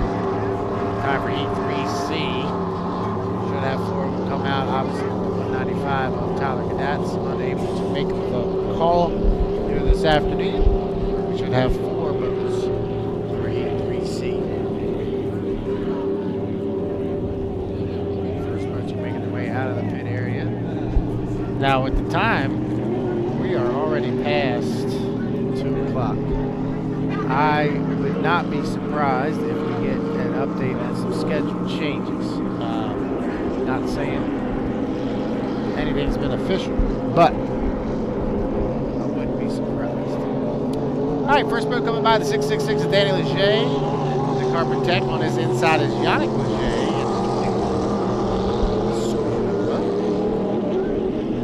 And the other boat making his way down towards Turbo 2 right now. That's the 52 Paul Barber. Paul had a great first day yesterday. Really good water in that 52 yesterday. And wait for Mark LeComp at 104. He has been coming out late both times. He's been able to make it out, but he's been late, so we'll see if he makes it out onto the race course from here. 3C. So Leger and Leger. Danny on the outside and Yannick on the inside. Here comes Paul Barber coming by start-finish line. In the 52. Like it's a Monster Motorsports entry.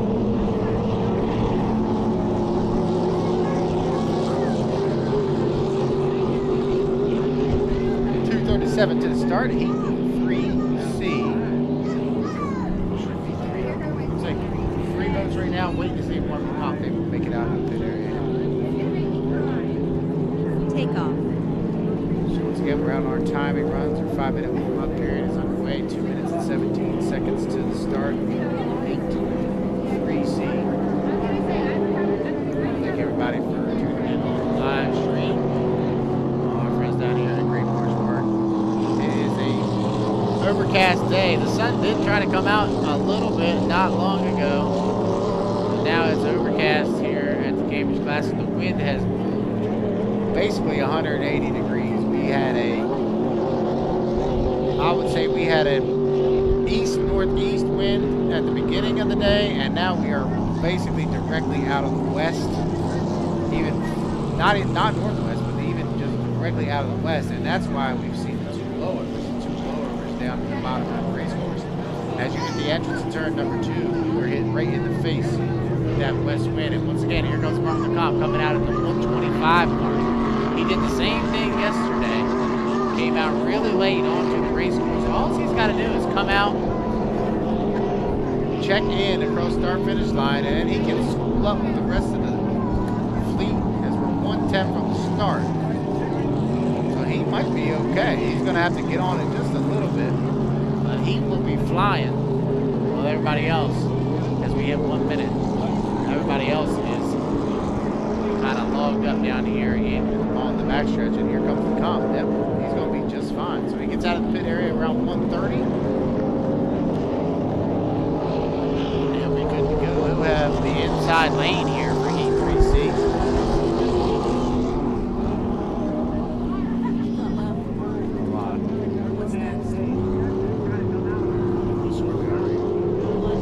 Right here. Then you got GPs. Now after this. All right, 25 seconds to the start. Lane 1 will be Mark LeComp in the 104. Lane 2 will be the 21 of Yannick Leger. Lane 3 will be Danny Leger in the 666. And the 52 of Paul Barber will be in lane number 4. As we are 10 seconds from the start of Heat 3C. As we're 8, 7, 6, 5, 4, 3, 2, 1. Mark. Tough to tell from here, but Paul Barber will lead him across. With LeComp on his inside and Legers are both stuck in the middle. Danny and Yannick. Everybody got to hold their line through turn number 1. Off the exit of 1, it'll be Mark LeComp in the 104. He is your leader. He's got Yannick Leger in the middle. And on the outside is Paul Barber as they head down into turn number 2 here on lap number 1. We'll go 5 times around in the H350 qualifier 3C. Mark LeComp in the 104. He is your leader through the apex of turn number 2 here on lap number 1. He'll come around and complete lap number 1. It'll be 1 down and 3 to go. Yannick Leger and Paul Barber fighting hard for 2nd and 3rd on the race course. Mark Lecomte is flying in the 104, looking really good here in Heat 3C. Yannick Leger back in 2nd, Paul Barber in 3rd, Danny Leger in 4th. Down the backstretch, 1.5 in, 3.5 to go here in qualifier Heat 3C. As Mark Lecomte is your leader, Yannick Leger and Paul Barber fighting it out for 2nd and 3rd, and Danny Leger in 4th. Come around and complete lap number 2. It'll be 2 down and 3 to go here in Heat 3C. And Mark Lecomte, he's your leader out of Valleyfield, Quebec, with Yannick Leger and Paul Barber. Yannick from Valleyfield and Paul is from Ottawa, Ontario. They go down here into turn number 1. Nice battle between those two guys for 2nd and 3rd on the race course. Halfway through Heat 3C, and it's all Mark Lecomte. Down the backstretch into turn number 2 with a comfortable, we'll call it 3 full rooster tail advantage over top of Leger and Barber, running 2nd and 3rd. I'm going to go back there to that 2nd place battle between Yannick Leger and Paul Barber. Those two have found some speed here in 2024. Leger comes back to the H350 and Barber back in after taking a year off. He'll go ahead and move up in front of Yannick Leger for 2nd position as they complete lap number 3. So Mark Lecomte is your leader. Paul Barber moves up into 2nd with Yannick Leger on his inside. Danny Leger trails the field. 3.5 in and 1.5 to go. Mark Lecomte is checked out. Half a straightaway advantage over top of Paul Barber, who's moved up into 2nd position with Yannick Leger running back in 3rd and Danny Leger in 4th. Coming off the exit of turn number 2, it'll be 1 more lap around for Mark Lecomte in the 104. So 4 down and 1 to go. Paul Barber has moved up and solidified himself in 2nd position.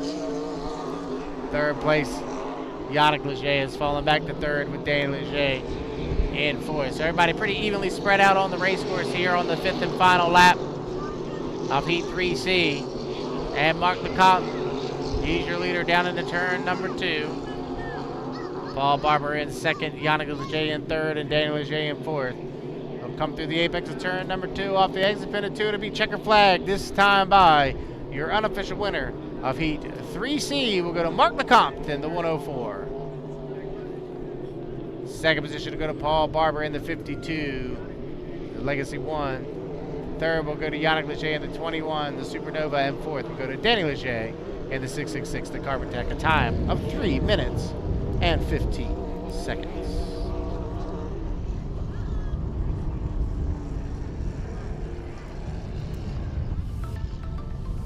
Up next will be Heat 3D. Then we should be ready for GP's Heats 1 and 2. I'm seeing the GP's getting loaded into the water right now. Telling you, Heat 3A, that could be a final.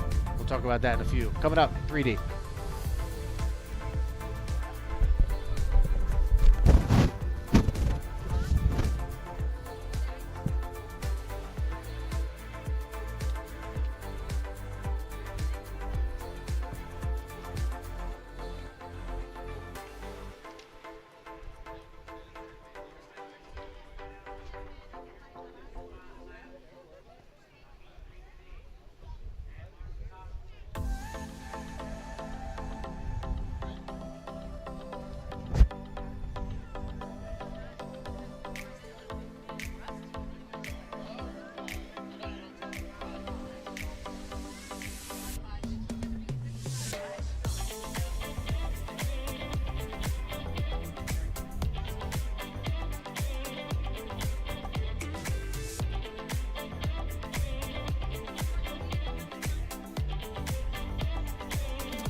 right, time for Heat 3D. I think we've got 3 of them left here for 3D. So it should be the 500, 924, and the 4.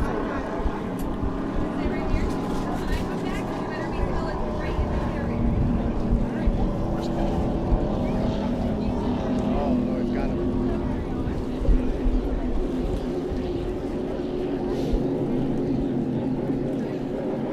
All right, Heat 3D coming up next. After this will be first qualifiers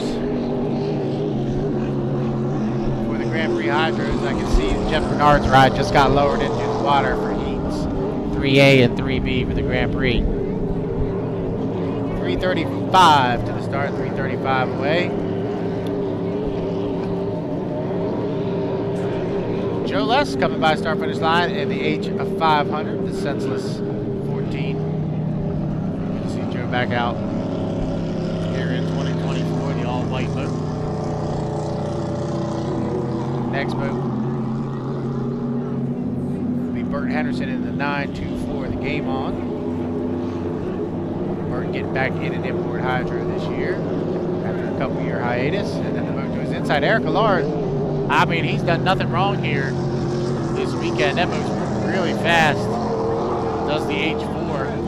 So we'll have a 3-boat qualifying 3D here this afternoon. After this, we'll go Grand Prix racing and then through the speed skiffs. And then we will determine.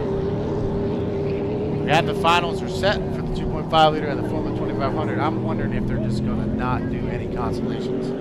We shall see. And just move directly to the finals based on the time we have. That probably would be the what might happen. 220 from the start, 220. Oops. Yeah.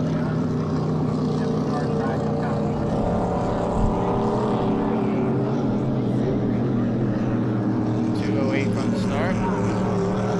Lane 1 will be Eric Allard. Lane 2 will be the 500. And then lane 3 will be the 924 of Bert Henderson. So 152 to the start, 152.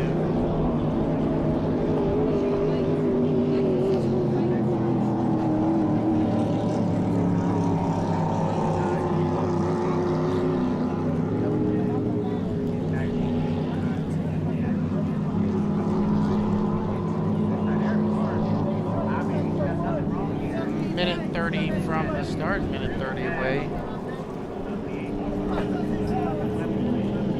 Bert's going to cut the race course, try to get himself lined up in a good spot. It's going to be Allard, Less, and Henderson inside out here on H350. Eric Allard, brand new paint job on that H4.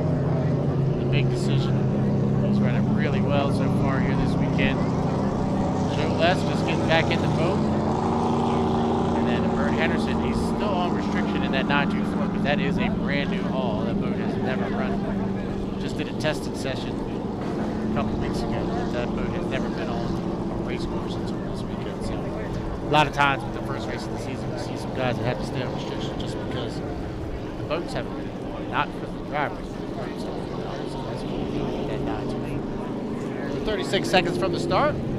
Allard in 1, Less in 2, Henderson in 3. Oh, I'm sorry. It looks like Allard. Yeah, that's what it should be. It should be the 4, the 500, the 924. Yeah, that's what I got written down. So that's how it should shake out. So we're 13 seconds from the start. Allard, Less, Henderson. That's how they'll line up as they come around and complete. Come up to the start finish line as we are 4, 3, 2, 1. Mark. Super clean start as Bert Henderson will lead him across the start finish line down into turn number 1. Henderson giant walk in the 924. Less to his inside of the Allard. Has that inside and shorter way around. We'll see how it shakes out as they come through the apex of turn number 1. And Bert Henderson, he explodes away from the rest of the field. Heads down the backstretch in that 924. The Game On with Allard and Less side by side for second. Down into turn number 2 for the first time of 5. And it's Bert Henderson out of Brockville, Ontario, your leader through the apex of turn number 2 here on lap number 1. of 5 times ground, and Eric Allard is staying right there with Henderson as they come off the exit of 2. It's Burt in the lead. Eric Allard back in second, 1 down and 4 to go here in H350 qualifier 3D. Burt Henderson in the 924. The game on has about a half a rooster tail advantage. We'll call it 3 boat lengths as they head down here into turn number 1 on lap number 2. Joe Les back in third. Down the backstretch, it's all Burt Henderson. We'll call it 4 boat lengths now as they explode down the backstretch. 1.5 in and 3.5 to go. Burt Henderson, your leader, with Eric Allard running in second and Joe Les in third. Through that wide sweeping turn number 2. And Burt Henderson in the 924. He's got the lead by, we'll call it 4 or 5 boat lengths now as they come off the exit of turn number 2 to complete lap number 2. It'll be 2 down and 3 to go. And Burt Henderson in the 924. The game on. He is your leader. Eric Allard running in second. Eric going to try to scoot up on the inside there, but it's still 5 boat lengths separating first and second. Burt leaving just enough room on his inside as those two fly through turn number 1. We're just about halfway through H350 qualifier 3D. And Burt Henderson leads over top of Eric Allard. We'll call it 5 boat lengths down into turn number 2. Joe Les running back in third position. So through the apex is wide sweeping turn number 2. It's Burt Henderson, your leader, with Eric Allard running in second. Rockville versus Valleyfield here in H350 qualifier 3D. They'll come up the exit of turn number 2 to complete lap number 3. 3 down, 2 to go. And Allard slows. Allard has slowed. And he is out of it. So Henderson has got it going all his way as Eric Allard is broken down at the exit of turn number 2. So that'll move Joe Les up into second position. So down the backstretch, half a lap away from the white flag is Burt Henderson as they go down into turn 2 on lap number 4. So Burt Henderson through the apex of turn number 2 with a nice comfortable advantage. Nothing to worry about here as he's just got to make it around one more time. He'll get the white flag this time by. Signifying one more lap around for Burt Henderson in the 924, the game on. So 4 down, 1 to go for Burt Henderson as he heads down into turn number 1 here on lap number 5. Joe Les running in second.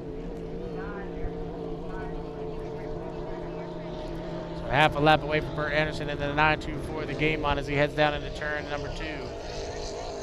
On lap number 5, taking it nice and easy. He's backed off a lot as Eric Allard has broke down here in turn number 2. So we'll go through the apex of turn 2. Off the exit pin, and it'll be Burt Henderson. He'll come around and get the checkered flag. Here, your unofficial winner of Heat 3D goes to the 924, Burt Henderson, and the game on. Joe Les in the 500. He'll come around and get second position in the H500. Time of 3.24. 3 minutes, 24 seconds for Burt. Up next, Grand Prix Hydros should be on the water.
right, here we go. GP Heat 3A coming out on the race course. Heat 3A.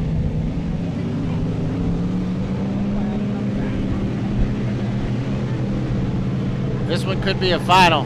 Got the 35, the 79, the 71, and the 33 all in this heat. This could be a preview of what we see a little bit later on this afternoon. I just did get word that we are not going to run consolation heats. So just so you're aware, we will not run consolations today. So we're going to go directly to the finals after all the 3 qualification heats are finished. Then we'll go 2.5 liter final, Formula 2500 final, Skiff final, 350 final, and Grand Prix final to round out the day. So we're just about halfway through our racing program here today. We're 3 minutes and 50 seconds away from the start. Grand Prix Heat 3A.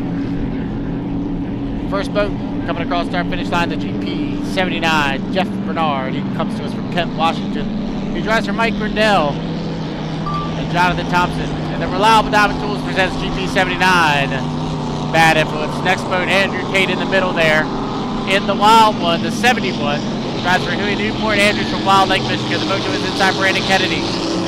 In the 35, the Thompson Automotive Group sponsored TKO Racing.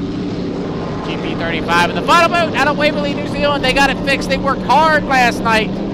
All our friends, good Monday morning in New Zealand. It's Sunday afternoon here in the States, and that is Jack Lupton. He's got the 33 Lupton Motorsports back up and running here for GP Heat 3A. 250 from the start, 250 away. Bernard comes by on a time and run. Kennedy on a time and run. Tate on a time and run. And Lupton on a time run. I'm telling you, the work that went into getting Jack Lupton fixed and back on the water today was nothing short of spectacular. They worked into the night, late into the night last night. He had a team of guys from Brockville helping him out. They were putting the steering cable on this morning. And they're ready to go here for Heat 3A of the GP qualifier. 2 minutes, 10 seconds to the start, 2:10 away for GP Heat 3A. Once they get lined up here, we will give you the lane assignments for 3A. As everybody's starting to get lined up here. We are 150 from the start, 150 away.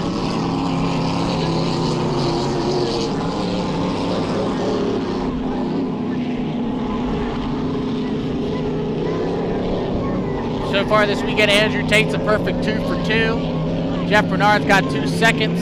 Brandon Kennedy's got a win. And of course, Jack Lupton, unfortunately, wasn't able to make it out of the time trials. But with the time trials, right now your point leader is Andrew Tate, but it's a small margin.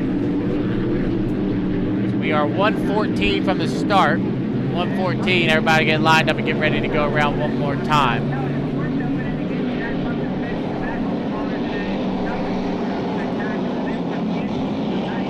One minute. All right, 1 minute away from Heat 3A. Lane number 1 will be the TKO-sponsored GP35 of Brandon Kennedy out of Barron, Delaware. Lane number 2 will be Jeff Bernard. He's out of Kent, Washington. He drives for Mike Grindell out of the state of Massachusetts. And the Reliable Diamond Tools presents GP79. In third lane position will be Andrew Tate, the Wild One, out of Wild Lake, Michigan. Andrew drives for Huey Newport out of Cincinnati, Ohio. And the final boat in the field will be the 33 of Jack Lupton. In the Lupton Motorsports out of Waverly, New Zealand. They're up early, 25 seconds to the start. Inside out will be Kennedy, Bernard, Tate, Lupton. That'll be inside out. 1, 2, 3, 4. 13 seconds from the start. They're still up a little bit early. Now they're starting to get on it as we are 7, 6, 5, 4, 3, 2, 1. Mark, please start. Kennedy will lead, but here comes Bernard on his outside. Kennedy and Bernard are side by side through turn number 1. Andrew Tate back in third and Lupton in fourth. We'll see how they all shake out. They come up the exit of turn number 1. It is Brandon Kennedy Your leader down the backstretch with the Bernard in second, and Tate in third, and Brandon Kennedy shot like a cannoneer. We'll go 4 times around here in 3A. Brandon Kennedy in the GP35, he's your leader, but Bernard's right there on his outside, hitting it in the white water, and Tate's not too far back. He'll come off the exit of turn number 2 to come around a complete lap number 1. It's Kennedy on the inside and Bernard on the outside. 2 shooting it out here in Heat 3A, and now Kennedy walks away. We'll call it 3 boat lanes. Kennedy, Bernard, Tate, Lupton. That's how they round out after lap number 1. 1.5 in and 2.5 to go here in the 4-lap qualifier. And Brandon Kennedy looking really good on that inside lane. He heads down into turn number 2 with a comfortable rooster tail and a half advantage over top of Jeff Bernard back in second. Through the apex of turn number 2 to come around a complete lap number 2. It'll be 2 down, 2 to go. Brandon Kennedy in the GP35. He is your leader off the exit of 2. Bernard is back in second. Tate in third. Lupton in fourth. Brandon's backed off just a little bit as Bernard is running in that second lane, back in second position. So 2.5 in, 1.5 to go here in the GP qualifier 3A, and Brandon Kennedy, he leads down into turn number 2 with a comfortable 2 rooster tail advantage over top of Jeff Bernard in second. Kennedy through the apex of 2. He'll come off the exit of 2. He'll get the white flag this time by, signifying 1 more lap around. 3 down, 1 to go for Kennedy. He'll come across start finish line with a comfortable 2 rooster tail advantage. Bernard back in second and Tate in third. Everybody pretty evenly spread out on the race course here in Heat 3A. Brandon Kennedy burps it just a little bit down the backstretch, half a lap away for a victory in the 25 points here in 3A. So through the apex of the wide sweep of turn number 2, Brandon Kennedy, the Thompson Automotive Group, TKO Racing, the TM35 will come up the exit of turn number 2. He's going to come real wide. Give him a shout, give him a wave. Your winner of Heat 3A, Brandon Kennedy, in a time of 2.12 seconds. Second place will go to Jeff Bernard in the 79. Third will go to Andrew Tate in the 71. And Jack Lupton will round out the field in 4th in the GP35 Lupton Motorsports. Time of 2 minutes and 12 seconds from Brandon in the Thompson Automotive Group TKO Racing GP35. Up next, 3B.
Hawaii. All right, Grand Prix Heat 3B making their way out onto the water. 4:20 from the start. Should have all three of them make their way out. First boat, Bobby King. He comes out of the pit area in the GP50 Freedom. Then we followed by Ken Lupton and Eric Langevin. So those are three boats here in Heat 3B for Grand Prix Hydro. Remember, 468 cubic inch blown alcohol motors in the Grand Prix, upwards of 13 to 1400 horsepower. And each of the speeds upwards of 155, 160 mile an hour. Probably see top out around 145 here on the straightaways because this is a small 1 mile course. They can't get up to that.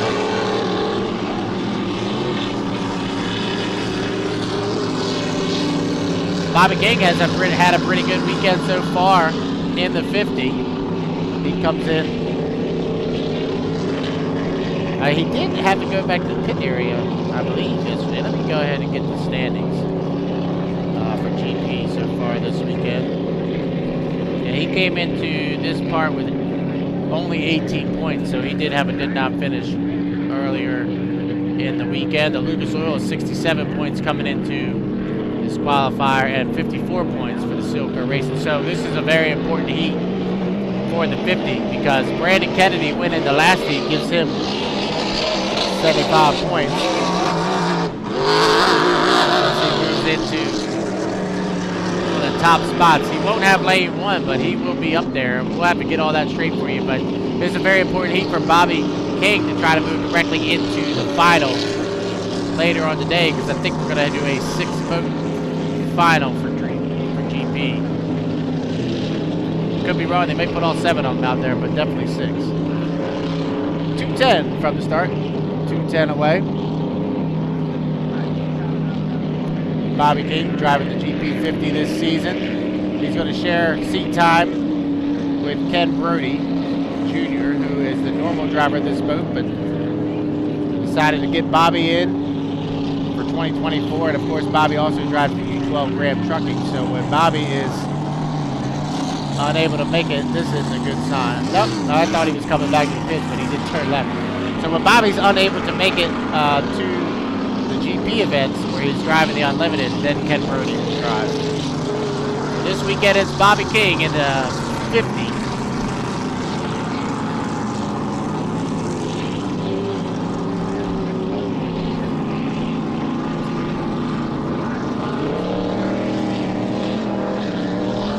One minute, 15 seconds from the start. 1:15 away. Kenny Lupton out of Waverly, New Zealand. He's going to cut the race course, come back around, get himself lined up here for the GP qualifier 3B.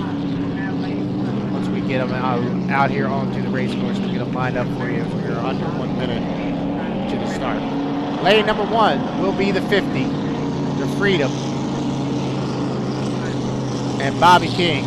Lane number 2. Be the 212, who was up really early. Silco Racing and Eric Langevin is all the way at the top of the bottom of the race course in the 212. He'll be in lane number 2. And Ken Lupton in the 577, the Lucas Oil out of Waverly, New Zealand, will be in lane number 3. 28 seconds from the start. You can see how early Langevin is up. Man, he's way early, all the way up midway point of the apex of turn number 2. We're 18 seconds from the start. King, Langevin, Lupton. That's how they'll line up here for Heat 3B as we are 10, 9, 8, 7, 6, 5, 4, 3, 2, 1.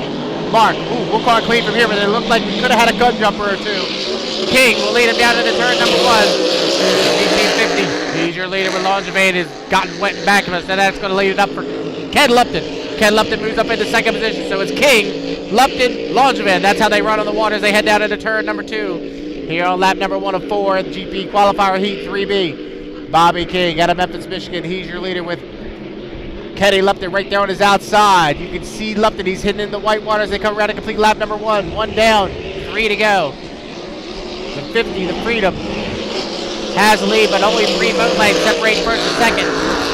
As Ken Lupton is trying to make up ground on top of Bobby King. We're 1.5 in, 2.5 to go here in GP Qualifier 3A. Watch for Ken Lupton. Here he comes on the outside.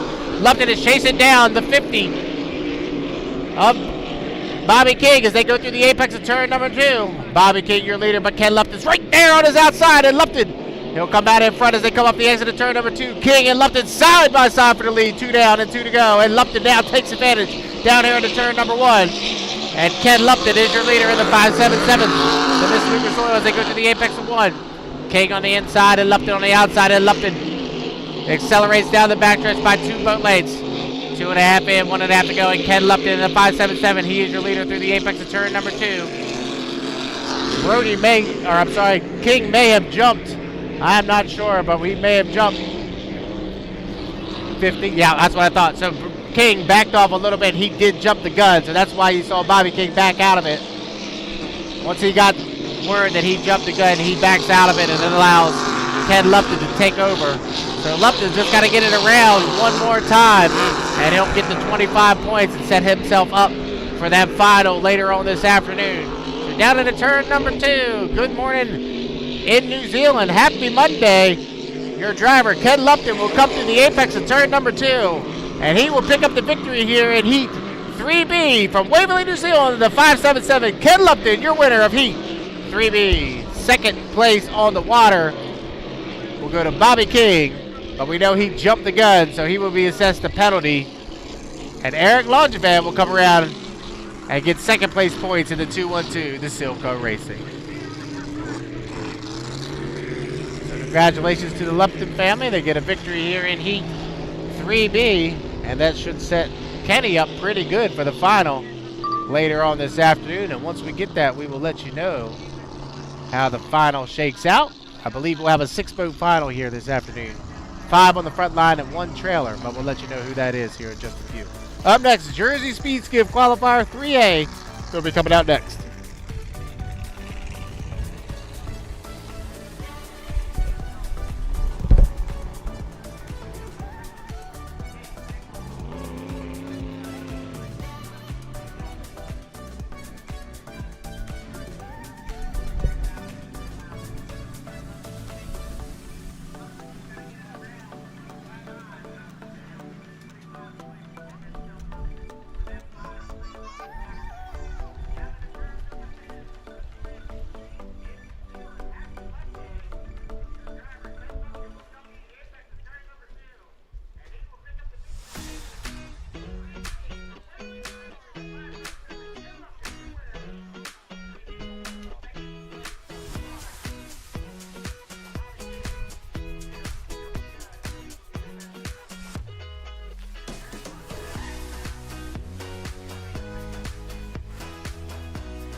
All right, Jersey Speed Skiff Qualifier 3A making their way out as the sun reappears. I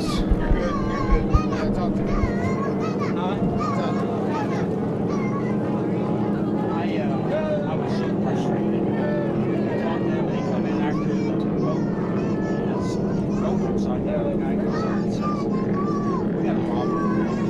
Seven propellers." I didn't know. Yeah. I knew 2, and I saw Lowe's.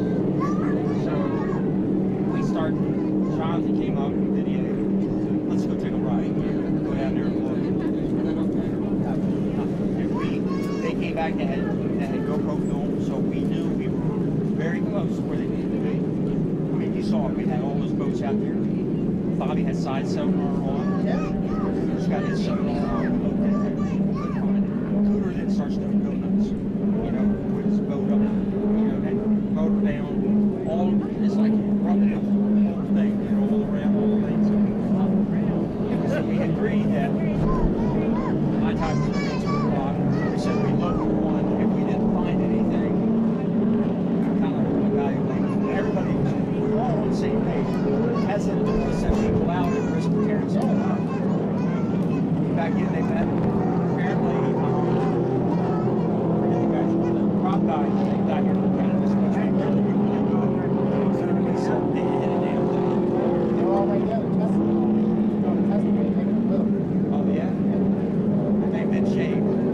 So apparently somebody else is in the market shaving, not him. I know. I said it at the beginning when we all were out there looking. But I don't think we had a choice but to go out there and do it. Sorry, we're only missing Well, but it's running later. We'll be alright. And we lost. Great crowd, but we lost 3. Yeah. All right, 2 minutes, 15 seconds from the start, 2:15 away.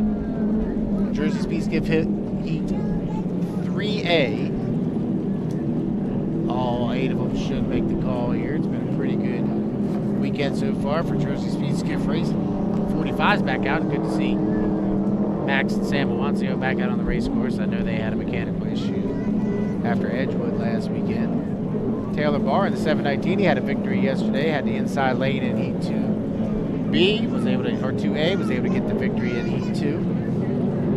Here's Jimmy Stewart, Peg Awancio in the 10, 113, Louis Bourdain, the 99 of Dave Greenlaw, 721 and Courtney Truelove, and then Abigail Langford, excuse me, in the 41, the Grabster.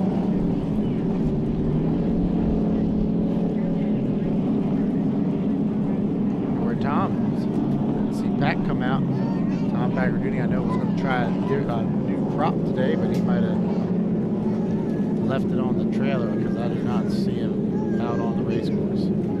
The sun's finally starting to come out here at the 2024 Cambridge Classic. We're 1 minute from the start. Lane 1 will be Abigail Langford in the 41. She'll be on the inside. Lane 2 will be the 45. Max Awancio. Lane 3 will be the 113 of Louis Bourdain. Lane 4 will be the 721 of Courtney Truelove. Lane 5 will be Dave Greenlaw in the 99. Then it'll be Packer Duty if he's out there. The 719 of Taylor Barr will be in 7.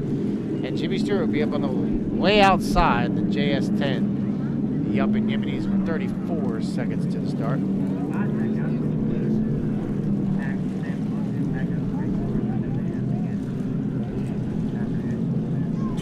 24 seconds away. Getting all lined up here for the Jersey Speed Skiff Qualifier 3A.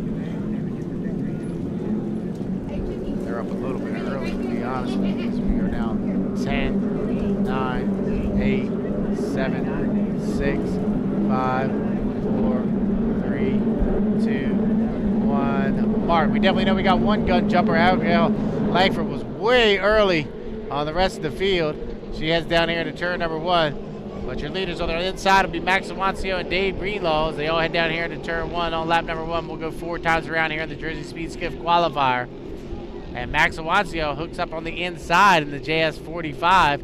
He is your leader. On his outside is the 99 of Dave Greenlaw.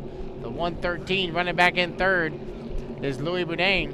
On the outside, Taylor Barr and Jimmy Stewart and Tom Baggerduty running 4th, 5th, and 6th respectfully as they head down into turn number 2 here on lap number 1. Go 4 times around here in Jersey Speed Skiff Qualifier 3A, and it's Max Awancio out of Berlin, Maryland, your leader through the apex of turn number 2. Here on lap number 1 as he'll come around to complete lap 1. Max Awancio in the JS45 in the red. He comes off the exit of turn number 2 to come around to complete lap 1. 1 down, 3 to go. Max is your leader over top of Louis Boudin, running in second, the JS113, another one from Sorel Tracy Quebec, moves up into second position with Dave Greenlaw to his outside. Jimmy Stewart has made his way all the way to the buoy row. Taylor Barr running out here in the 5th position. And the Rolling Thunder and Tom Pacardini running in 6th. 7th is Courtney Truelove, and 8th is Abigail Langford. They go through the apex of turn number 1, and it's all Max Awancio. Max has set down the backstretch with a comfortable 6-boat advantage over top of Louis Boudin. Jimmy Stewart's moved to the buoy row. He's already up into 3rd position in that JS10 Yump and Yimity. So through the apex of turn number 2 here on lap number 2. 2 down and 2 to go this time by. And Max Awancio is still your leader, but Louis Boudin is moving up on his outside. We'll call it 4 boat length advantage for Max right now, but here comes Louis in the 113, another one coming around to complete lap number 2. It'll be 2 down and 2 to go here in Jersey Speed Skiff Qualifier 3. And Max and Sam Awancio is your leader, with Louis Boudin right there on his outside. Jimmy Stewart in 3rd. Down here into turn number 1. Awancio leads, but here comes Boudin. Louis running really well out there in 2nd position in the JS113, another one. Jimmy Stewart running in 3rd. 4th is Dave Greenlaw. 5th, Taylor Barr is 5th. 6th is Tom Pacardini. Down the backstretch here, 2.5 in and 1.5 to go. Jersey Speed Skiff Qualifier number 3. And it's Max and Sam Awancio. JS45 in the red. Right there on their outside. The Louis Boudin is trying to catch up to Max, and Max is running really well here in this Jersey Speed Skiff 3rd qualifier. So through turn number 2, we'll call it a 3-boat length advantage for Max Awancio. Come off the exit at turn number 2 to complete lap number 3. It'll be 3 down, 1 to go. Can Louis Boudin catch up to Max to complete lap number 3? So 3 down, 1 to go, and Max Awancio is your leader. Here comes Louis Boudin right on the outside. So the 45 and the 113 battling it out for the lead here in the 3rd qualifier for Jersey Speed Skiff. The JS10 Yump and Yimity is back in 3rd position. So all your leaders are legal. We just got word that the 45 and the 113 are legal. So this is for the lead as they go down the backstretch here on lap number 4. White flag being displayed on the race course, and Louis Boudin is able to move up on the outside and take over first as they head down into turn number 2. All the way from Sorel Tracy, Quebec, Canada, Louis Boudin. He leads by 2 boat lengths over top of Max Awancio. They come to the apex of turn number 2. Max on the inside and Louis on the outside. Boudin and Awancio, they'll come off the exit of turn number 2. The 113, another one on the outside. He'll come across start-finish line and get the checkered flag, and your unofficial winner of Heat 3 will go to Louis Boudin in the 113, another one. Max Awancio will get 2nd. Jimmy Stewart will get 3rd. 4th will go to the JS7 Rolling Thunder. 5th will go to Taylor Barr in the 119. 6th will go to Dave Greenlaw. 7th will go to Courtney Truelove, and 8th will go to Abigail Langford. Nice run for Louis. Gets the victory here in Heat 3 in the JS113, another one. All right, that'll do it for all our qualifiers here this weekend. All qualifiers are finished. Coming up next, we'll have our first final of the day. Our 2.5 liter stock final. We'll let this water secede just a little bit, settle down some, and then we'll come back with our first of 5 finals. We'll have our 2.5 liter stock final, a Formula 2500 final, Jersey Speed Skiff final, H350 final, and to round out the day, our Grand Prix final. As soon as I get information about the Grand Prix lanes for the final, I'll pass that along to you. I do know that the lanes are set for the S final, 2.5 stock final, and the 350 final. All those lanes are already set. Let me check the app here and see if the finals are up for Grand Prix. Yep, Grand Prix final is set as well.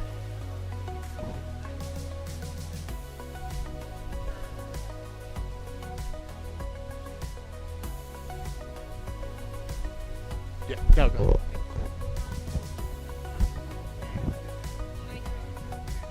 Okay. Okay. Got it.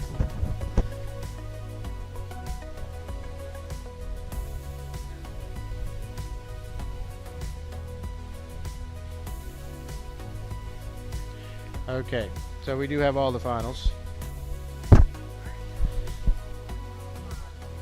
All right. So schedule update is as follows. We'll run 2.5 liter stock final from the 2500 final, H350 final, then Jersey Speed Skiff final, then Grand Prix final. So just one little change in the schedule. That's the only change. So we do have all the finals are set. Our Grand Prix final. I know everybody out there wants to know how the lanes shook out. There was actually a tie at the top between Andrew Tate. Okay, thank you. Between Andrew Tate and the 577 of Ken Lupton. So Andrew, based on his qualifying time from yesterday, will have lane number 1. That's very important. So Andrew will be in 1. Lupton, Kenny will be in 2. Brandon Kennedy will be in 3. Jeff Bernard will be in 4. Eric Longerman will be in 5. And then the trailer will be Jack Lupton. So pretty stout first final of the season with the 71, the 577, the 35, the 79, the 212 on the front row, and the 33, the trailer. Coming up next, our first final of the day, 2.5 liter stock final. They'll be on the water next.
we go. 5-minute gun has sounded. 2.5 liter stock final.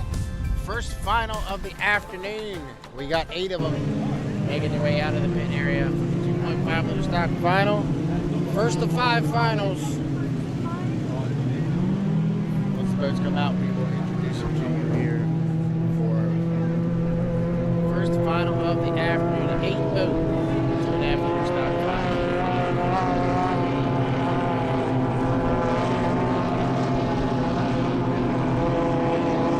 All 8 of them.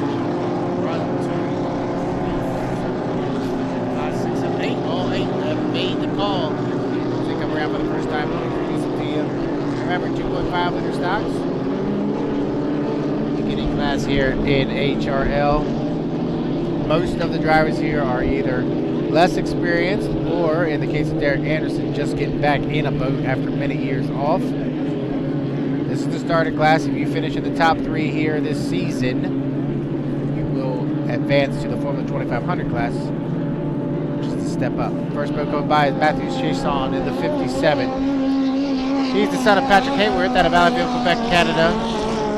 Matisse has done a good job so far. He had a did not finish, which really hurt him in the points, and he's going to have to start out in lane number 7. But that is, in my opinion, that's the fastest boat in the 2.5 liter stock. Jacob Haynu on the inside in the 2. 74 Matthew Brown. Good to see him back out of the water. He had a prop damage earlier today. 17 goes by. The 50 of Ken Brody the 3rd. Here comes Austin Hayes in the 35. Also got his first heat victory in HRL earlier today. I know they worked hard last night to get that boat fixed up and ready to go. The 104 of Ben Topon had a great run earlier today. Got a victory in his first qualifier. And there's the 25 of Derek Anderson. So those are the 8 boats for the final. We're 250 away. 8 boat, 2.5 liter stock final. They'll go 8 across. The boat just really impressed me right here coming into turn 1 is Jacob Haynu. He has done really, really well. 2 victories yesterday, a good run today. He's the son of Richard Haynu, as Richard has been a long time pilot in the H350 class. So it's good to see his son Jacob pick up the sport out here running in the 2.5 liter stock class. 2:15 for the start, 2:15 away. Here comes Austin Hayes in the 35 coming by.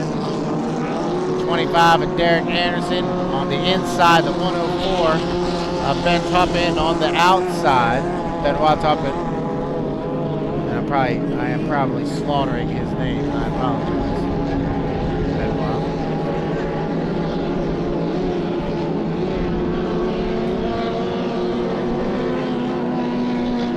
Here goes Matisse Chasson on the outside of the 57. We'll see how Matisse can do from out there. Running in lane 7, that's a long way to go in the 2.5 liter stock class, as we're a minute 30 from the start. But if that boat is up to par and running well, he can do it from that outside lane.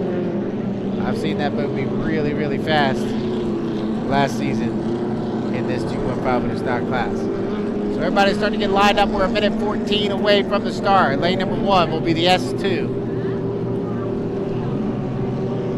Of Jacob Haynu. He'll be in the inside in lane number 1. Lane number 2 will be Matthew Brown in the 74. Lane number 3 will be Ken Brody the 3rd in the Senseless Racing S50. The 35 of Austin Hayes will be in lane number 4. Lane number 5 will be Derek Anderson in the 25. Lane number 6 will be the 17 is Stefan Racine.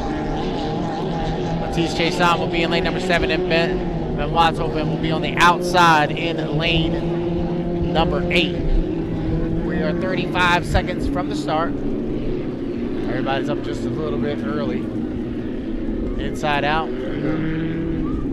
Haynu, Brown, Brody, Hayes, Anderson, Racine, Chasson, and Topin. That's how they'll line up inside to outside. We're 15 seconds from the start. First final of the afternoon. 2.5 liter stock final. We are 9, 8, 7, 6, 5, 4, 3, 2, 1. Mark was tight with Chase on the outside. He's pushing it hard from lane number 7, but Derek Anderson, he's going to lead him down into turn number 1 in the 25. We'll see if there's any gun jumpers. Once we get the official word, we will let you know as they all sort it out through this turn number 1. On the inside, Jacob Haynu, he'll come out with a short lead, but Anderson is right there. Brody's there as well. Ken Brody the third will take the lead down the backstretch in the 50. So Brody the third is your leader down into turn number 2 here on lap number 1. We go 5 times around here in the 2.5 liter stock final. Brody is your leader with Haynu right there on his inside, and a bunch of boats to the outside with Hayes stuck in there somewhere as well. Clean start. Wow, good start for everybody. And Haynu and Brody putting on the show for you here in the 2.5 liter stock final. And Jacob Haynu will come off the exit of turn number 2 with the lead as they come across start finish line for the first time. And here comes Chase out on the outside. We got almost a triple decker as they head down here into turn number 1 with Haynu, Brody, and Chase on. They go down here to turn number 1 on lap number 2. And Jacob Haynu in the S2 out of Bullhorn, Quebec, Canada. He is your leader down the backstretch with Ken Brody the third out of Grand Isle, New York, running in second. Matisse Chason in third, Derek Anderson in fourth, Topon in fifth, Hayes in sixth, seventh is Racine, and eighth is Beshu Brown. Down into turn number 2 here on lap number 2.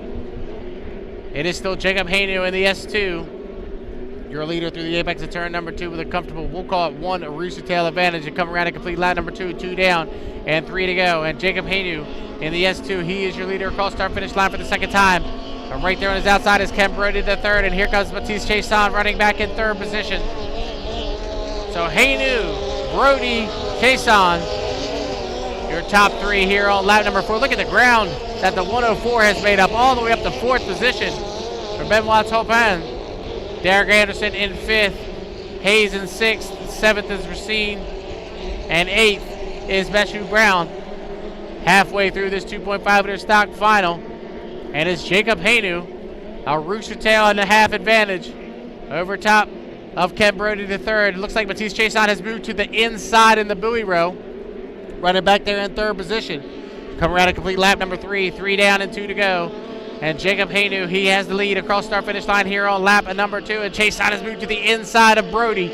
So Matisse Chason has moved up into second position as Ken Brody the third falls back to third as they head down here into turn number 1.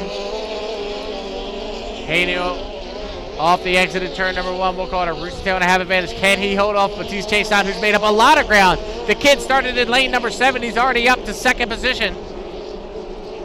3.5 in and 1.5 to go here in the 2.5 liter stock final, and Jacob Haynu still has the advantage. We'll call it a rooster tail, but Chason is chomping into it every single lap. Rooster tail now. It used to be 2, now it's down to 1. Jacob Haynu is your leader, but Chason is moving up on his outside in that S57. They'll come around and complete lap at number 4, white flag being displayed. This is going to be a barn burner here for the final lap. Chason on the outside and Haynu on the inside. The 2 Quebecers putting on the show for you here in the 2.5 liter stock final. Haynu will turn left first here in turn number 1 with Chason right there on the outside. I'm going to stay on the leaders as everybody else is pretty spread out back in 3rd, 4th, and 5th respectively, but half a lap away. Can Jacob Haynu hold off Matisse Chason as they head down into turn number 2. 2.5 liter stock final shaping up to be a good one as they go through turn number 2. It's still Haynu, but Chason's right there on the outside. 2 boat lanes separate first and second here in the first final of the afternoon. Through the wide sweeping turn number 2. They'll come off the exit of 2. It'll be checker flag this time by. And Jacob Haynu and Chason on the outside. It'll be a drag race. It looks like maybe Chason got there. I'm not sure. I'll have to wait and get word. I am not on the line, but that was tight. Haynu and Chason first and second. Nice run for Ken Brody the third. He will get third. Topin will get fourth. Fifth will go to Derek Anderson. Sixth will go to Austin Hayes. Seventh will go to Matthew Brown. And eighth will go to Stefan Racine.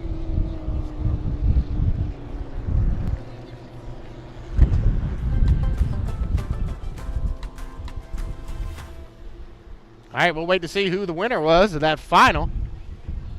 That was pretty close at the line.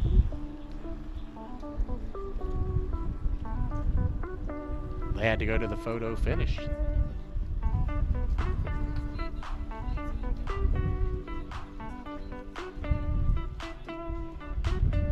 Jacob Haynu had the lead the entire time, but Chason kept chomping into it.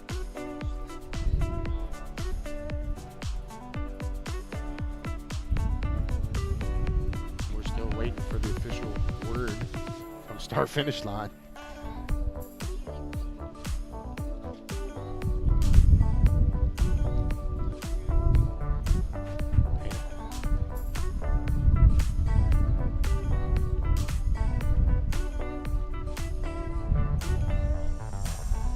And it is Jacob Haynu, your winner of the 2.5 liter stock final. Wow, it took him that long to look at that photo. That means it was really tight at the line. But Jacob Haynu, your official winner of the 2.5 liter stock final. Nice run from Matisse Chason from lane 7 to make up a lot of ground to get second place. So your unofficial winner, pending inspection, will go to the S2. And Jacob Haynu, your winner of the 2.5 liter stock final.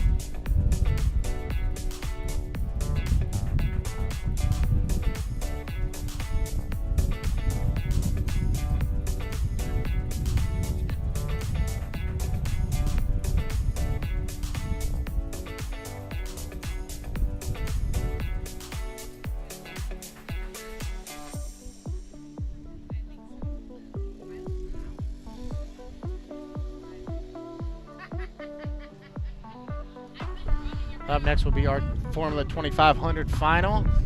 Been a good weekend so far for the Formula 2500s. We do have a battle between Eddie Campouche and John Shaw. Both of them are 3 for 3 on the weekend, have won all their qualifiers. Actually, I'm sorry. John and Eddie both ran second in the third qualifier. You can't be in here with that. Yeah.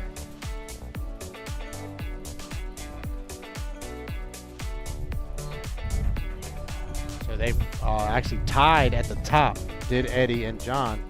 And Eddie got the tiebreaker over top of John Shaw. So Eddie will have lane 1 for the Formula 2500 final coming up here in just a minute.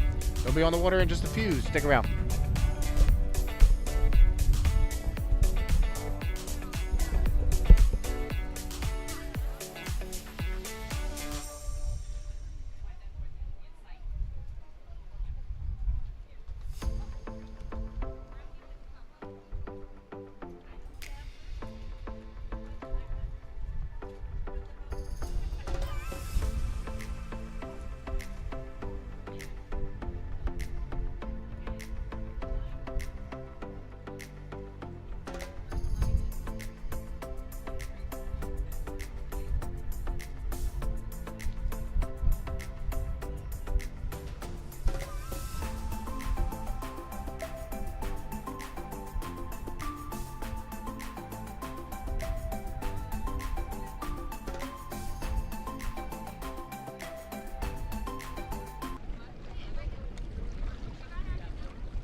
Notre gagnant de la classe 2.5 litres, Jacob Haynu, qui s'en vient présentement. Un garçon bien heureux. Jacob, viens me rejoindre. Here's our winner, Jacob Haynu, his first win for the season. So, Jacob, comment qu'on sent? Je sais que tu as eu le droit à la douche. Oui, première baignade, hein? Ça arrive à tous les drivers. Ben oui. Ça a été une course très endiablée, comme on peut dire. Ça a été un bel événement. Ça a été jusqu'à la toute fin une course. Tu as eu différents bateaux qui se sont coursés contre toi. Peux-tu nous faire un peu ton retour, ton aperçu sur la course telle que tu l'as vu, toi? Je pesais sur le gaz, je lâchais pas. Puis j'ai vu, à la fin, j'ai juste vu Mathis. Je voyais juste en avant de moi. Puis juste à la fin, j'ai vu Mathis. Puis ça s'est tout joué là. J'ai vu ça dans le fond. Puis j'ai pas lâché. Mais tu as eu. He was saying that he was running and he was trying to do as fast as he could.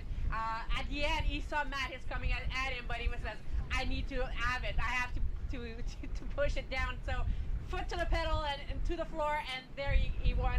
So he won. He had his first plunge. Congratulations. Félicitations. Est-ce que tu avais quelque chose que tu aimerais rajouter? Tu vas remercier nos commanditaires. J'aimerais remercier mon père, ma mère pour tout le soutien qu'elle nous donne, toute l'équipe pour le travail qu'ils font. Danny, mon caller, job exceptionnel qu'il a fait. toute la famille que j'ai à la maison, j'aimerais leur dire merci de me soutenir. Félicitations, puis on se revoit au prochain événement à Sorel, puis on va souhaiter que c'est une lancée, donc félicitations. Congratulations. He was thanking his family, his dad, his mom, everybody in the family, his father, and everybody who's working with the team. So congratulations. First plunge, hopefully we'll see him more this season. Congratulations. Now we go back to the next race, the F2500.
All right, it's time for the Formula 2500 final. Should have 8 of them make the call. This could be a very, very competitive Formula 2500 final with the 2 fastest boats, obviously, in lanes 1 and 2. But Grant Liddycoat's going to be in 3, and he's been quick all weekend as well. Basically, this was built prior to the season starting. Honda versus Ford. We're going to have a Honda in lane 1 and a Ford in lane 2. So we shall see how it all shapes out. We're 4:14 from the start, 4:14 away. Boats just making their way out of the pit area, all 8 of them. Should be coming out and ready to go here for this Formula 2500 final.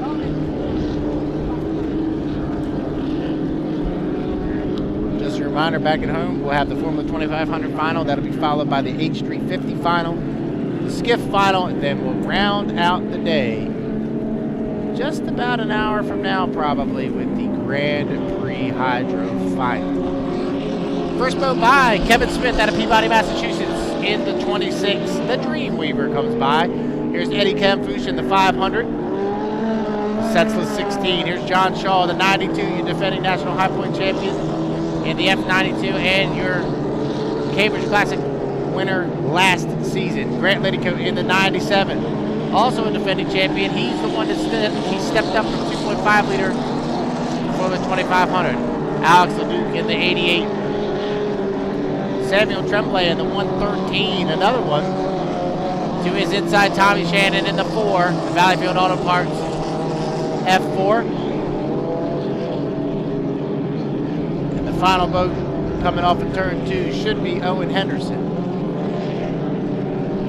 Owen has just made his way out of the pit area. Yep, he's down there in turn number 2 right now. So all 8 of them have made the call. 2:45 from the start. 2:45 away. Formula 2500 final. How about that final 2.5 liter stocks? If you weren't with us, it was a photo finish between the 2 of Jacob Haynu and the 57 of Matisse Chasson. And they had to go to the photo, and they had to look for a little while. It was tight. Jacob Haynu got the victory there in the 2.5 liter stock final. This one should be a good one, as we stated. All season, it's going to be this battle between the guys that are driving the Hondas versus the guys that still have the old Ford 2,300 cubic centimeter motors. So they're billing it as Ford versus Honda basically here in 2024. Don't know what they're going to do in 25, but right now they're all legal motors here in the HRL. So far this weekend, it's 2 victories for Eddie Camfush, 2 victories for John Shaw, and a second place for each one of those guys as well. There was a dead heat in points coming into the final between Eddie and John, and Eddie had the faster time yesterday. That will determine that his lane will be lane number 1, and John will be in lane number 2. 125 from the start, 125. Formula 2500 final out on the water right now. All 8 have made the call, and once they get lined up, we'll start to give you their lane assignments. Eddie's up early. He has to cut the race course. He'll jump back into lane number 1. Remember, lanes are decided based off of your results from the entire weekend to make it directly into this 8-boat final. Normally, we would have had a 7-boat final established and then run a consolation heat. But with the time factor, we just put the top 8 directly into the final. So the 500 of Eddie Camfush will be in lane number 1. John Shaw will be in lane number 2 in the 92. Grant Liddycoat will be in 3. Kevin Smith will be in 4. Owen Henderson will be in 5. Tommy Shannon will be in 6. Alex Leduc will be in 7. And Sam Tremblay will round out the field in lane number 8. We're inside 30 seconds to the start. Camfush, Shaw, Liddycoat, Smith, Henderson, Shannon, Leduc, and Tremblay. That's how they'll line up inside to out as we are 15 seconds from the start. 2.5 liter stock final. Guys are up just a little bit early in my opinion. As we are 7, 6, they're early. 5, they're all early. 4, 3, 2, 1. Watch the inside. Park, start. Camfush and Shaw, I think they hit it right on. Everybody else was earlier. John Shaw will lead him down here to turn number 1. Shaw on the inside. Camfush on Shaw in lane number 2 and Camfush in lane number 1 are side by side through the apex of turn number 1.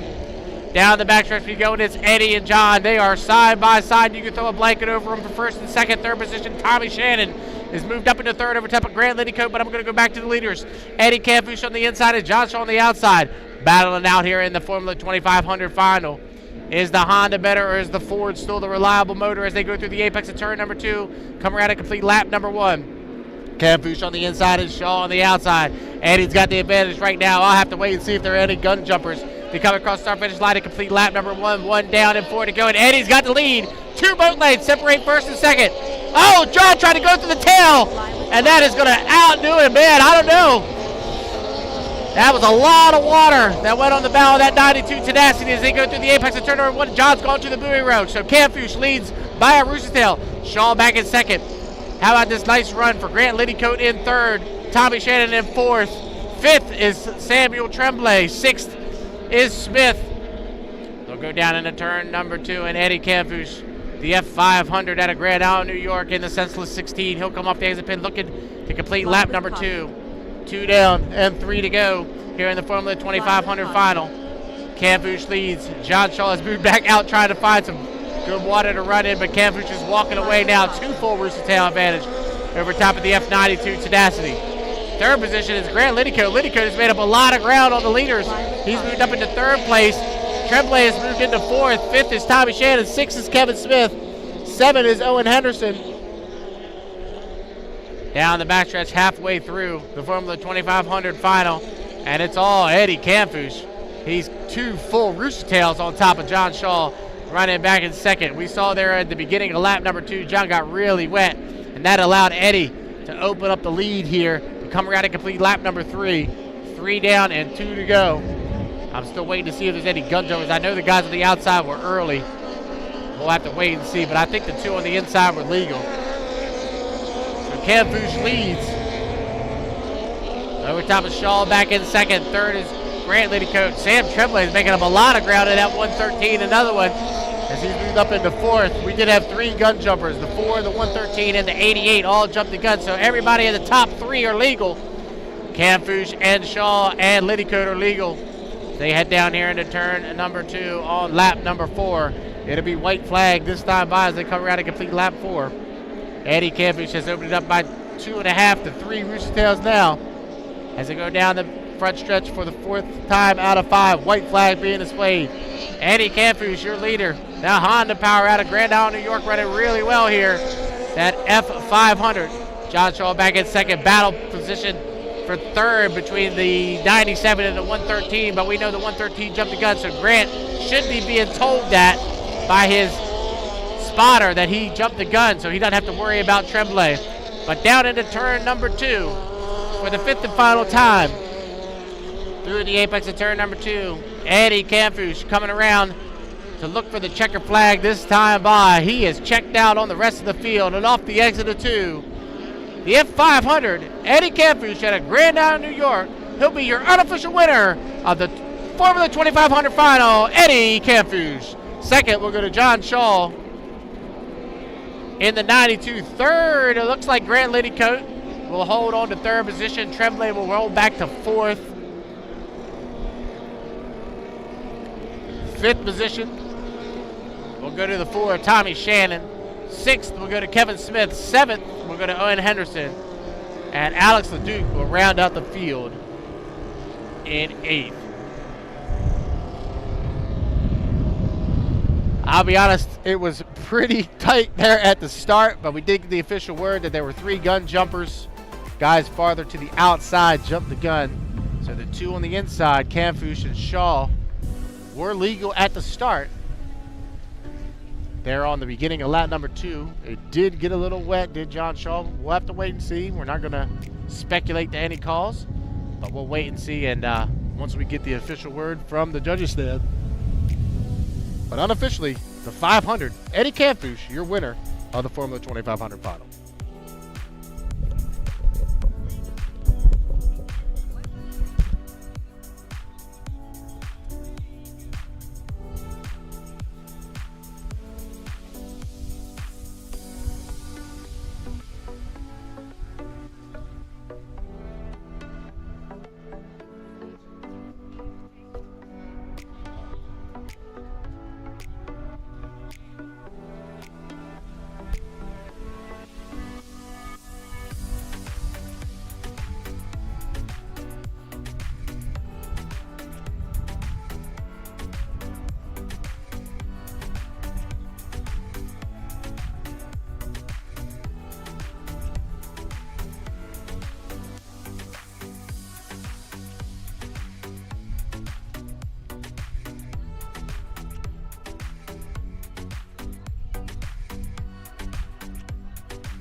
No, you're fine.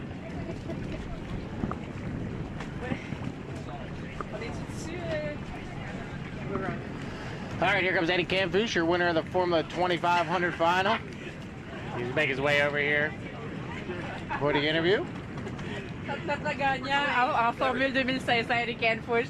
Congratulations, Eddie. Congratulations, Eddie. It was really tight there to start. Had 3 guys. It looked like the outside guys were trying to push to start. You and John held back. You got the legal start. From there, it was a race between the Honda and the Ford. Yeah, John posted something about that on Facebook last week, and I think round 1 goes to the Honda. Yeah, I think round 1 does go to the Honda, but it was a good competitive battle all weekend long with you two guys actually coming into the final tied in points. Comes off time, so that was really good to have that inside lane from John. That was the key. I mean, we were dead even at the line through turn 1 all the way down to turn 2, and that's where I was able to gap him just because I had the inside lane. It's such a wide turn that you're cutting so much distance off of the lap that you're running. It's crucial, and that was the difference. If I was in lane 2, I don't think I would have got him. Je vais juste traduire un peu. Je vous laisserai pas parler trop longtemps en anglais parce que je vais en oublier des bouts. On lui demandait, c'était la première finale du challenge Honda versus Ford. Donc on peut dire que le premier round va au Honda. Les gars se sont donné vraiment le mot. Eddie dit, c'était vraiment une bataille de comment on se plaçait sur le parcours pour pouvoir avoir le meilleur parcours. Donc c'est une première épreuve, un premier challenge. Première victoire en F2500 pour Eddie. Eddie, I'm glad. We're trying to get everybody involved here, make sure we have both English and French. But congratulations, Eddie. I believe, first final in HRL, correct? First final in Formula 2500. Formula 2500, right. You had the 2.5 liters last year. 2 years since I won here for the very first time. So Cambridge just seems to be a pretty good course for me. I agree. Well, congratulations. Good luck to you for the rest of the season, bud. Thank you very much, John. Donc, pour Eddie, c'est sa deuxième victoire en finale ici à Cambridge. Il a gagné ici en Est en 2.5 litres. Donc, Cambridge lui semble un bon parcours. Donc, on lui souhaite une bonne chance pour le reste de la saison. Donc, congratulations. Félicitations encore, Eddie Camfush, gagnant de la Formule 2500.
Baby, so go.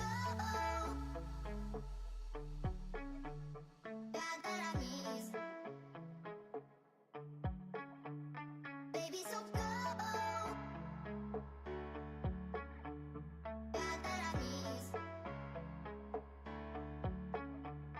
Baby, so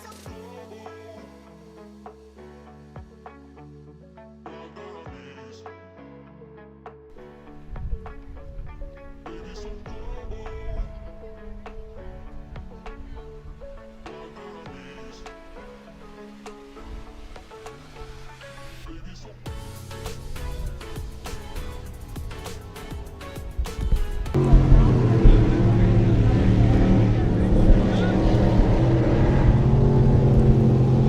All right, H350 Final making their way out of the pit area. It's been the Bobby King story all weekend. A perfect 3 for 3 for Bobby.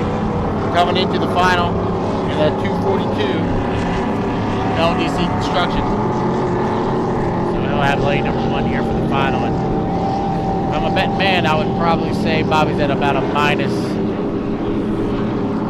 350 to win. I'll just say minus 350. did have 7 scheduled, and all 7 look as though they have made the call for the final. I know Joe Les was scheduled to be in the final. He scratched out, so that allowed Frederick Coutier in the 14th, to move into the final. First boat, Richard Hayden. Can he repeat what his son Jacob did just a few heats ago? He drives the H2 out of Palmer block back. The 999, driven by Eric McKenna, the Black Beast. The 242 LDC Construction and Bobby King. There's the 21 of Yannick Leger, making the final in their first weekend back in H350. That's a pretty good accomplishment. As we said, Yannick has driven Grand Prix for the last few years, and he makes his way back into H350. Here's Paul Barber. I've been very impressed with Paul in the 52. Comes through turn number 1, and here's Frederick Coutier. So both Rerun boats have made the final here in H350. And the final boat on the race course way on the outside coming down to start finish is the 924. Bert Henderson also making the final in his return to HRL Racing, driving the 924. Game on out of Brockville, Ontario. 2 minutes, 50 seconds from the start, 250 away. Bobby Kennedy will be in lane number 1. Lane number 2 will be Paul Barber. Lane number 3 will be Eric McKenna. Lane 4 will be Richard Hayden. Lane 5 will be Frederick Coutier. And outside will be Bert Henderson in the 924. That's the lineup for the final. I'm sorry, the H2 will be on the outside. 2 makes it into the final because of the scratch of the 500. Not the 14. The 14 had already made it in, so the 2 makes it into the final spot here in the H350 final. 2 minutes to the start. 2 minutes away. H350 final.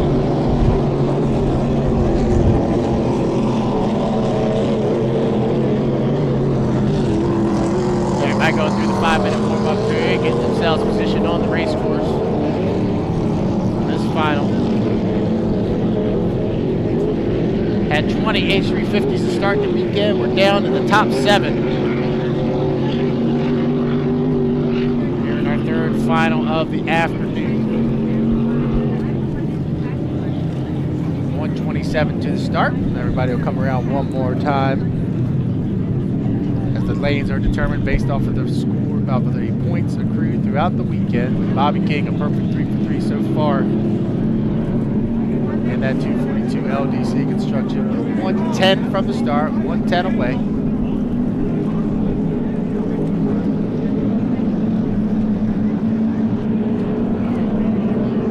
One more time, we'll go through the lane assignments for this H350 final. Lane 1 will be the 242, the all-white vessel of Bobby King, LDC Construction, out of Memphis, Michigan. Lane number 2 will be the 52, Paul Barber, out of Ottawa, Ontario. Lane number 3 will be the 999, the Black Beast, Eric McKenna, out of Valleyfield, Quebec. Lane number 4 will be the 2 of Richard Hayden. Lane number 5 will be the 14 of Frederick Coutier, and on the outside will be Bert Henderson in the 924. Game on. We are 20 seconds from the start. H350 final. King, Barber, McKenna, Haynu, Coutier, Henderson. That's how they'll line up as they come down, and we are 9, 8, 7, 6, 5, 4, 3, 2, 1. Mark. Whoa, they're pushing it on the outside, but we'll call it like we see it as they head down here to turn number 1. Bobby King on the inside. He's got Coutier, Henderson, and Leger up on the outside. We'll see how it all shakes out as they go to this tight turn number 1. And King has been able to go off the exit pit, and he is your leader down the backstretch with Paul Barber right there on his outside. Bobby King picking up where he left off, looking really good here in the H350 final. He's already opened it up by 6 boat lengths over top of Paul Barber running back in second. They'll come through the apex of turn number 2 here on lap number 1. Look at Henderson. I think that is Bert Henderson flying it up into second position over top of Paul Barber. Coming around to complete lap number 1, it is Bobby King in the 242, the LDC Construction. Moving up into second position. Oh, I'm sorry, that's Richard Haynu. Haynu is really flying hard in the H2. And Miss Buharwa moves up into second position over top of Paul Barber. who goes back to third. Clean start. The 14 of Coutier in the fourth position. Henderson in fifth. Down the backstretch, it's all Bobby King. 1.5 in and 2.5 to go, but we'll go back to the battle for second between the 52 and the 2. Paul Barber on the inside and Richard Hayden on the outside, battling it out for second. Bobby King out of Memphis, Michigan, he's your leader, but look at that battle shaping up for that second spot on the podium between Richard Hayden and Paul Barber. Ottawa, Canada on the inside of Valleyfield on the outside, side by side for second to complete lap number 2. So 2 down, 3 to go here in the H350 Final. And Bobby King out of Memphis, Michigan, he is your leader. Paul Barber in second, Hayden in third. The 999 of Eric McKenna in fourth, Frederick Coutier in fifth, Bert Henderson in sixth, Yannick Leger in seventh. That's the field as we're halfway through the H350 Final. Down into turn number 2, and Bobby King 2 full rooster tail advantage. Now Paul Barber has walked away just a little bit over top of Richard Hayden. Hayden had him for a minute there on lap number 2, but now Barber has opened it up to a 3 boat length advantage for second position. 3 down and 2 to go here in the H350 Final, and Bobby King, the 242, the LTC construction, did a lot of work in the offseason to that boat, and it is paying off here in the first weekend of the 2024 campaign as he leads over top of Paul Barber and Richard Hayden in third. Hayden got wet that time. He had to get out of the throttle a little bit. That's going to open it up for that battle for that third and final spot on the podium. Hayden's got it right now, but can Eric McKenna catch up and get that third place spot? Through the apex of turn number 2 here on lap number 4, Bobby King has checked out on the field. He's 3 full rooster tails in front as the white flag is being displayed on the race course. 4 down and 1 to go here in the H350 Final. It's Bobby King over top of Paul Barber. On the outside for third position, it is Richard Hayden trying to hold off the 999 of Eric McKenna for that third and final spot on the podium here in the Cambridge Classic. Fifth position is Frederick Coutier in the 14. Sixth, Bert Henderson in seventh, Yannick Leger. But back to the leader through the apex of turn number 2 here on lap number 5 of 5. The 242, the LDC construction. Bobby King through the long sweeping apex of turn number 2. He'll come off the exit pit. It'll be checker flag this time by your unofficial winner of the H350 Final, Bobby King in the 242, the LDC construction. Second place will go to Paul Barber in the 52. Third position, McKenna on the inside, Hayden on the outside. It looks like Richard Hayden will hold off McKenna for third. He'll get fourth. Fifth place will go to the 14, Frederick Coutier. Sixth to Bert Henderson. Seventh will go to Yannick Leger. So Bobby King dominates in the 242, the LDC construction. A perfect 4 for 4 on the weekend, and your winner of the Cambridge Classic Final for H350. Up next, Jersey Speed Skip Final.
Come and join me. Here's our winner, the H350 class. Congratulations, Bobby. Can you talk to us how your race went? Everything was perfect for you to get, I guess, on the water? Yeah, no, I mean, it definitely got rougher here in the for the final for 350, and having Paul Barber and Eric McKenna and Bert Henderson doing an amazing job making the final with the first time out with the boat. I mean, still had some really stiff competition there, and that one was going to come down to the start in the first turn, and who got out of there clean, and me and my dad had a game plan. We stuck to it, and it worked out for us. Je lui demandais, j'ai dit comment ça s'est passé un peu la course sur le parcours. Il dit, j'ai dit ça a bien été. Il dit, c'est un peu plus compliqué que je pensais. Il dit, avec les Eric McKenna, Bert Henderson, avec la nouvelle embarcation, il dit, c'était un petit peu surprenant, mais il dit, ça s'est bien passé. Il dit, on avait un plan, moi et mon père, puis on a réussi à bien le tenir. This year you decided to join the HRL, so you're going to be full-time with us. Why did you decided to come with us? Oh, absolutely. I had to take a couple of years off for some personal stuff, and obviously COVID and getting across the border was no fun. So once that all cleared up, this is where I want to race. This is where the most boats are, the best competition, especially in the 350 class. And I mean, if you want to prove yourself in 350, you have to come up here and run, and obviously, of course, go into Valleyfield. So that's a big one. That's a big one on our schedule. And yeah, just love everything that the HRL does, what they're doing for the sport, the direction that they want to go, and then this is where we want to be. Je lui demandais, je dis, la raison pour la HRL, il dit, c'est le meilleur endroit pour courser. Il dit, les dernières années, il dit, pour différentes raisons, il y a eu à s'absenter. Il y a eu le COVID, puis l'histoire de la COVID, et ensuite, toutes les difficultés pour traverser la frontière. Mais il dit, la meilleure place pour courser, c'est vraiment avec la HRL et en plus Valleyfield. You have kind of a little different boat.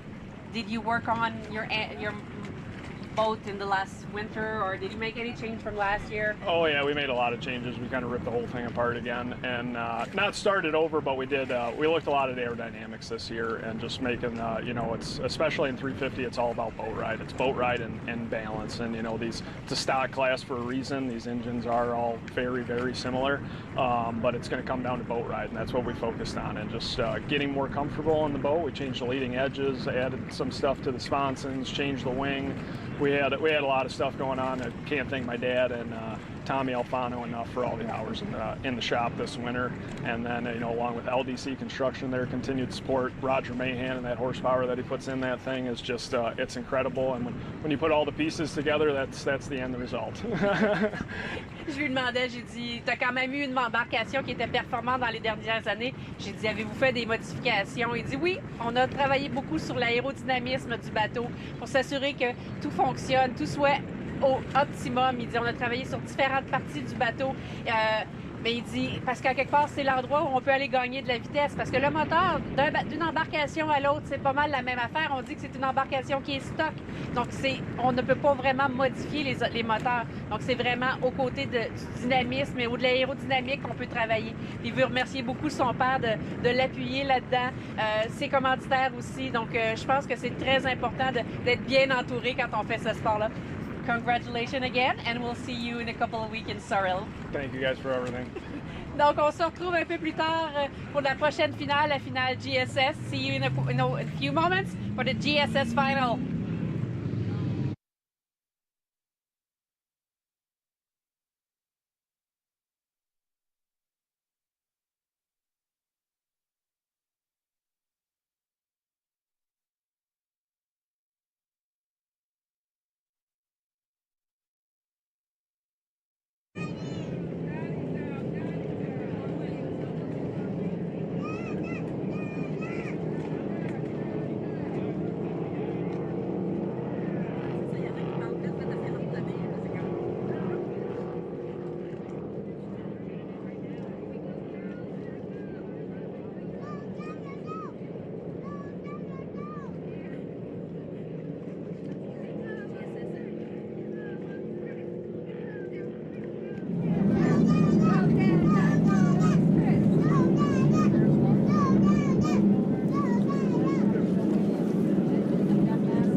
Also, the 113, Louis Boudin got that victory back in Heat 3. He'll be running in lane number 3. Lane number 4 will be the 7 of Tom Packard-Duty. Here come the boats coming by us right now for the first time. That's Taylor Barr, the 719. The 113, Louis Boudin out of Sorrel Tracy. The 10 of Jimmy Stewart out of Pasadena, Maryland. The 41 of Abigail Langford. Here comes the 7 of Tom Packard-Duty. Sorry, that's the 721 according to True Love and Dallas True Love. I apologize. Here's the 45. Max Amancio in the red. Here's the 7 of Tom Packard-Duty. Tom took a year off last year, and to be honest, you can't just get back in one of these things and start winning right out of the box. And this is going to take him a few times to get used to driving one of these things again. So it's good to see Tom. He's committed to run the HRL season here in the JS7. Looks like the 99 of Dave Greenlaw Jr. He's slowed on the front stretch, but he could just be burning off some time. 2 minutes, 10 seconds to the start. 2:10 away. Jersey Speed Skiff Final. All 8 of them have made the call. Skiff's the only class in inboard racing on the East Coast with 2 people inside the cockpit. You have the rider and the driver. The driver obviously drives the boat, but the rider is able to help out with navigation, as well as, you know, checking the temps, making sure everything's okay as far as oil pressure and water temperature go and all of that. They can check the gauges, that's what we say. 127 from the start, 127 away. Get lined up as we head down the backstretch here for the Jersey Speed Skiff Final. Looks like Packard-Duty's up a little bit early. He's trolling up there at the entrance of turn number 2. He's gotten up just a little bit early. So 105 to the start. 105. Jersey Speed Skiff Final. We'll go down the lineup one more time. JS10, Yumpin Yimini and Jimmy Stewart will have lane number 1, lane number 2. Will be the 719 and Taylor Barr. Lane number 3 will be the 113. Of Louis Boudin. Lane number 4 will be Tom Packard-Duty in the JS7 Rolling Thunder. Lane number 5 Max Amancio in the 45. Lane 6 will be the 99 of Dave Greenlaw. Lane 7 will be the 721 of Courtney Truelove, and Abigail Langford will be on the outside in lane number 8. That's the lineup for the Jersey Speed Skiff Final. 32 seconds from the start. Stewart, Barr, Boudin, Packard-Duty, Amancio, Greenlaw, True Love, Langford. That's how they line up inside to out as we're 16 seconds away. Jersey Speed Skiff Final here at the 2024 Cambridge Classic Powerboat Regatta. We are 9, 8, 7, 6, 5, 4, 3, 2, 1. Mark, looks like a clean start from here. Tom Packard-Duty is going to lead him down here into turn number 1 with Jimmy Stewart on the inside. So Stewart and Packard-Duty side by side for the lead down here into turn 1. We'll go 4 times around here in the Jersey Speed Skiff Final. Taylor Barr back in 3rd with the 113 in 4th. They go down into turn number 1 off the exit. It's Jimmy Stewart and Pegawancio, your leader in the JS10, the Yumpin Yimini with Tom Packard-Duty on the outside. Taylor Barr running in 3rd with the 113. Louis Boudin running in 4th. Down into turn number 2 here on lap number 1. Stewart and Packard-Duty, almost 1 boat length separates 1st and 2nd through the apex wide sweep of turn number 2.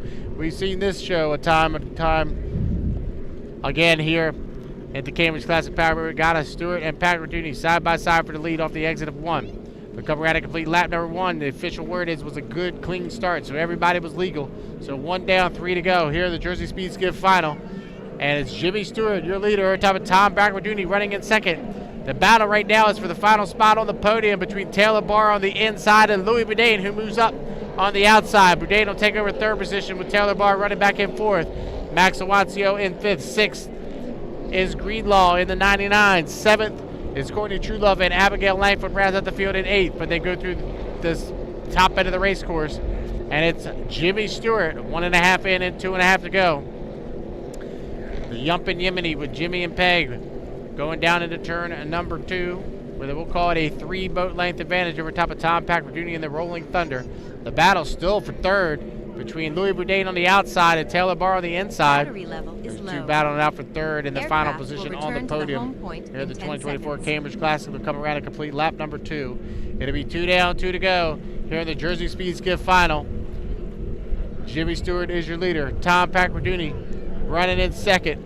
Taylor Barr on the inside of Louis Boudin on the outside for third position after lap number 2. So Stewart, we'll call it a 3 boat length advantage over top of Tom Packard-Rooney in the Rolling Thunder back in third position. Louis Boudin kind of holding tight. It's Taylor Barr uses that inside and shorter way around to his advantage and moves up into third position.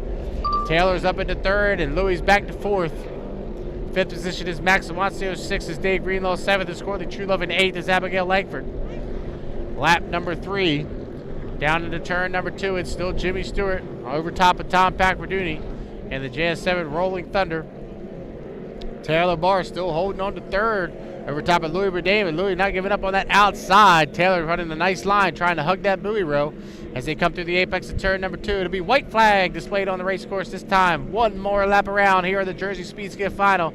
It's Jimmy Stewart and Pegawancio, your leader, with Tom Packard-Rooney running in second. Taylor Barr has moved up into third position. Fourth place is Louis Boudin as they head down here into turn number 1 for the fourth and final time. Jimmy Stewart is your leader over top of Packard-Rooney, Barr, and Boudin. They go through the apex of turn number 1 here for the fourth and final time. It's the JS10, the Yumpin Yemeni. He's your leader. We'll call it still 3 boat lengths. Really, it's been about 3 or 4 boat lengths the entire heat, and it still is here in the Jersey Speed Skiff Final. Down into turn number 2 for the fourth and final time. Jimmy Stewart, Tom Packard-Rooney. Does Tom have anything left as they go through this wide sweeping turn number 2 for the fourth and final time? The checker flag will wave this time by Stewart on the inside and Packard-Rooney on the outside. They'll come off the exit pit at turn number 2. Checker flag waves this time by. Your unofficial winner of the Jersey Speed Skiff Final will go to the JS10, the Yumpin Yemeni, and Jimmy Stewart and Pegawancio. Second will go to Tom Packard-Rooney. Third will go to Taylor Barr. A nice podium finish for the 719. Fourth will go to the 113. Louis Boudin. Fifth will go to Max Awancio. Sixth will go to Dave Greenlaw Jr. Seventh will go to Courtney Truelove. And eighth will go to Abigail Langford. Your Jersey Speed Skiff Final goes to Jimmy Stewart and Pegawancio, your winners of the Skiff Final here at the 2024 Cambridge Classic. Coming up next, Grand Prix Final. Stick around. 6 of them on the water in a few.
Here's our winner. Here our winner in the GSS class, Jimmy Stewart and Megan Winston. Congratulations. Your home race. Thank you. Yeah, it's nice to come home. Glad we got some racing in today, and just glad to have a good finish. Okay. Everything worked out fine. I saw a nice battle in the third heat with your daughter, I guess. It's a family event for you guys here in Cambridge. It is a family event, and it was pretty awesome to see my son and daughter right up there with Louis. Louis beat him out at the very end, but you know, if I'm going to be in third place, I was happy to be cheering for my kids in second, so it was pretty awesome. Je lui disais, ici à Cambridge, c'est vraiment une affaire de famille pour les GSS. Et dans la troisième qualification, on a eu une belle bataille avec sa fille et son fils, avec Louis-Alexandre. Donc, elle était bien contente, même si elle était derrière, de pouvoir encourager sa famille. You have Powerboat. Now you're part of HRL for a few years. So, and having your daughter and son being involved, it makes more challenging for you guys, I guess. Oh yeah, it makes it a challenge during the week. 4 boats to work on. Everybody comes over and works on boats. We had a race last weekend, and we had issues with a couple boats. So this week, coming here to the HRL opener here, hometown, an hour from our house, it was a little bit of work. Everybody came over. Everybody turned to. I blew a motor last weekend and put another motor in today. We came here early on Thursday and put the 45 in, just to do some testing because we struggled with that last weekend. So had a few issues, but we all work together. We all work together really well. Everybody turns to, and that's what it's all about. Family time and having fun. C'est vraiment une histoire de famille. Ils travaillent fort. Ils ont 4 embarcations, des moteurs à changer. Toute la famille est très impliquée au niveau du sport. Ils s'entraident beaucoup. Une course la semaine dernière. Il y en a d'autres qui s'en viennent. Ils voulaient tous être prêts pour le début de la saison de la HRL. Donc, on est content de les avoir avec nous. Puis, on leur souhaite beaucoup de succès. Hopefully, we'll see you more and we'll maybe... You can share your glory with the rest of the family. We sure hope so. Sounds good. So we'll see you in a couple of weeks in Sorel, and congratulations again. Thank you very much. We'll It was wonderful. See you in a few weeks. See you in a few weeks. Donc, merci. On lui souhaite la meilleure des chances pour Sorel dans quelques semaines. Maintenant, on se prépare pour la grande finale, la finale Grand Prix. Next is our grand final, the Grand Prix. Thank you very much.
Grand Prix Final. We do have an update. Jeff Bernard is out of the 79. And Kent Henderson still in, driving the GP79 for the Grand Prix Final. So a driver change in the 79 as Kent Henderson steps in for Jeff Bernard.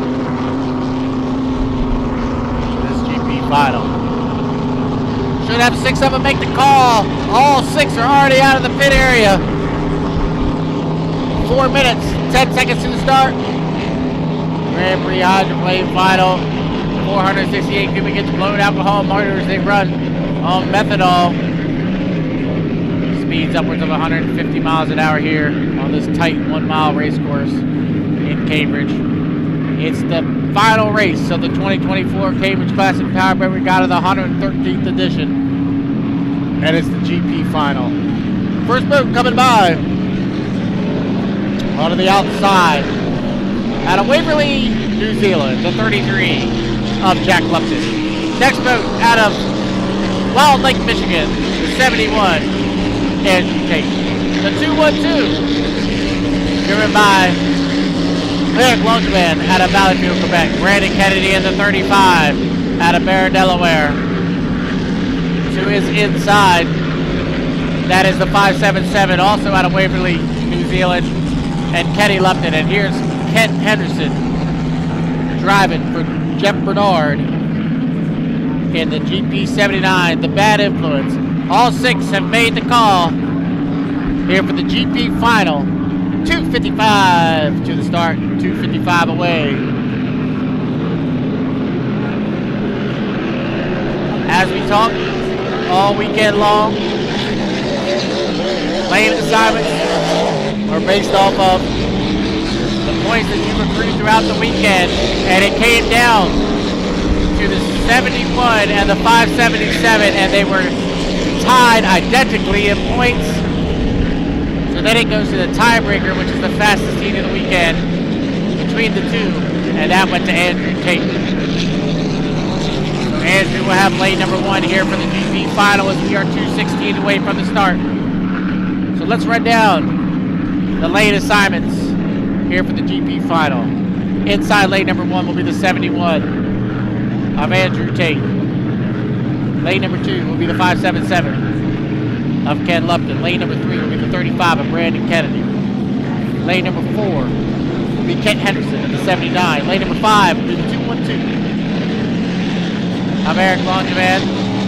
And lane number 6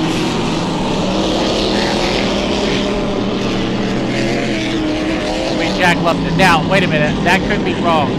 Because if Kent Henderson is still on restriction, he will probably be the trailer. And that's kind of the way it's looking right now. Just the way I'm looking around the race course. If Kent had to go back on restriction, because you get on restriction when you ride on Grand Prix Hydro. But Kent is slow down here in the front stretch. Not sure what's going on with the 79. If he just off in his timing mark a little bit, waiting for everybody.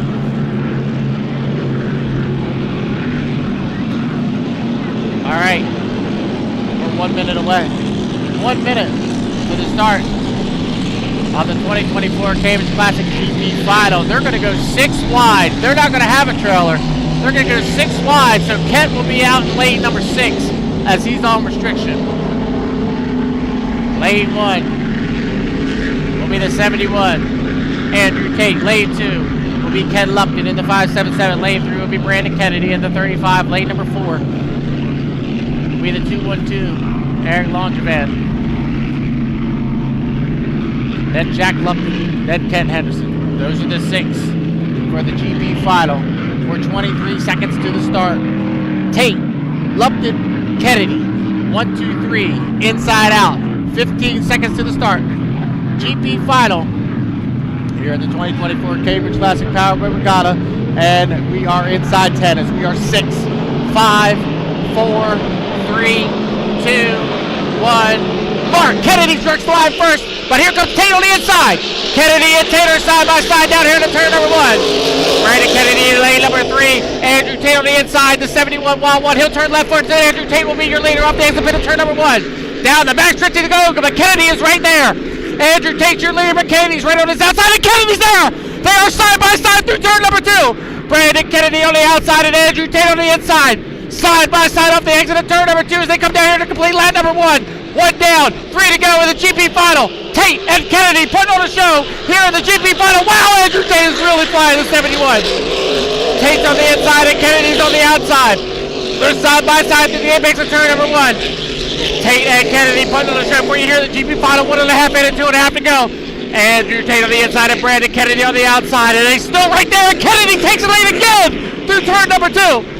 Andrew's able to fight back when they get down here to turn tight number 1. Kennedy's going to hold him tight to the buoy row as they come up the exit of 2 to complete lap number 2. 2 down, 2 to go. And Kennedy is in the lead.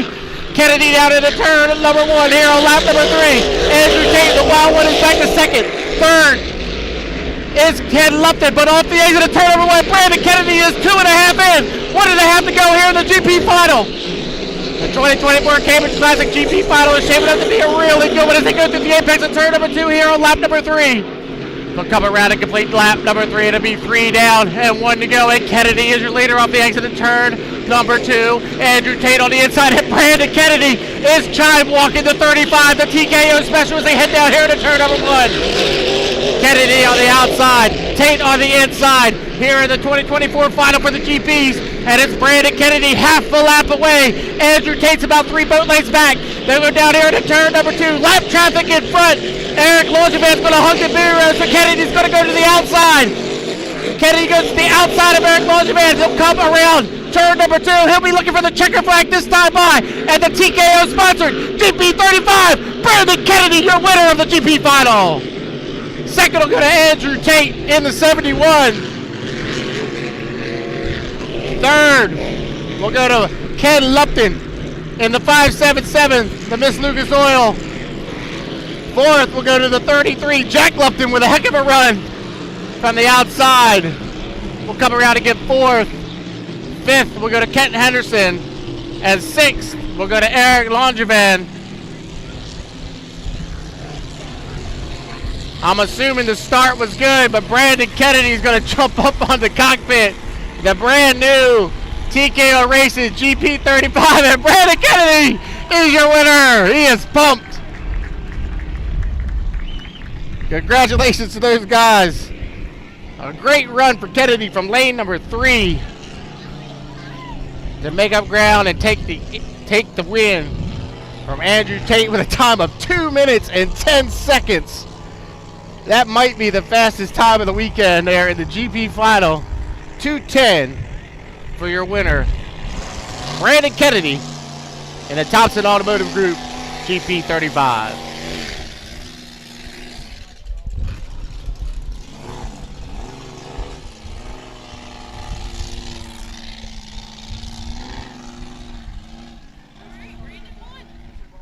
Cole, if you don't get off this cord and get over here and sit down.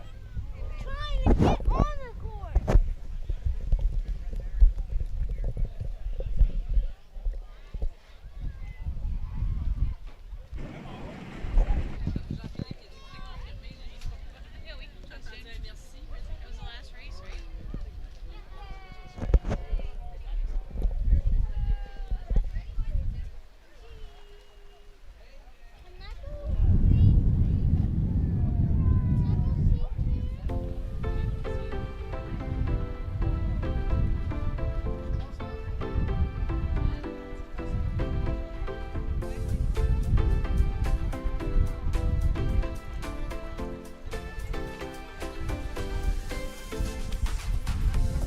I have no words about calls or anything like that, so I was going to assume that everything was legal there in that GP final. So your top 3 were Kennedy in 1st, Tate in 2nd, and Ken Lupton in 3rd for the GP final here in the 2024 Cambridge Classic. Congratulations to the team TKO Racing. Thompson Automotive Group sponsors the GP35, and Kennedy won from lane number 3 here in the GP final. Andrew Tate finishes 2nd in the 71, the wild one. So it's not a repeat for your Andrew Tate, who had won here 2 years in a row in the Steeler and then the Hydrofish. But Brandon Kennedy comes out on top We will have the post-race interview with Brandon, I think, here shortly. But I'm going to go ahead and get off of here and turn it over to the team at HRL. I want to thank everybody involved here with the Cambridge Classic Powerboat Regatta for putting on a great show. I want to thank the entire team that did the live stream. There was a bunch of people involved in that. They did an awesome job all weekend long. Jared and Brian with the drones, JP with the camera, Steven running everything. Appreciate all those guys for their hard work. Joan on the interviews. It's been fun to work with these guys. I enjoy it, and I will see them again soon. But I'm going to go ahead and sign off. My name is John Tomey. Thanks for joining us. Let's stick around for that post-race interview with Brandon Kennedy. See ya.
Congratulations, Brendan. Winner Landing. here in Cambridge. Must feel good. Oh, it feels great. There was a time I wasn't sure if I'd win a final again, so a little emotional. First one with the boys. It's incredible. We've come a long way to get here, and I'm just so happy. First time I've ever won in Cambridge, too. My hometown race. An hour and a half away, so that's exciting. Just translate. I'll do word in French and English. So. Yep. Je le félicitais, il dit, là on le sent tout émotif, on l'entend dans sa voix.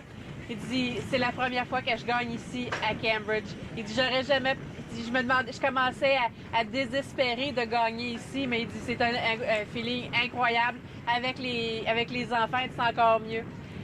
It was a battle all weekend, and the final was exciting. So Oh, yeah. Can you walk us through your race? It's just the classic Grand Prix right now. I mean, we only have 7 boats, but all 7 are extremely fast, so there's no easy heats. Like, I've been in Grand Prix for a long time. There were some easy heats.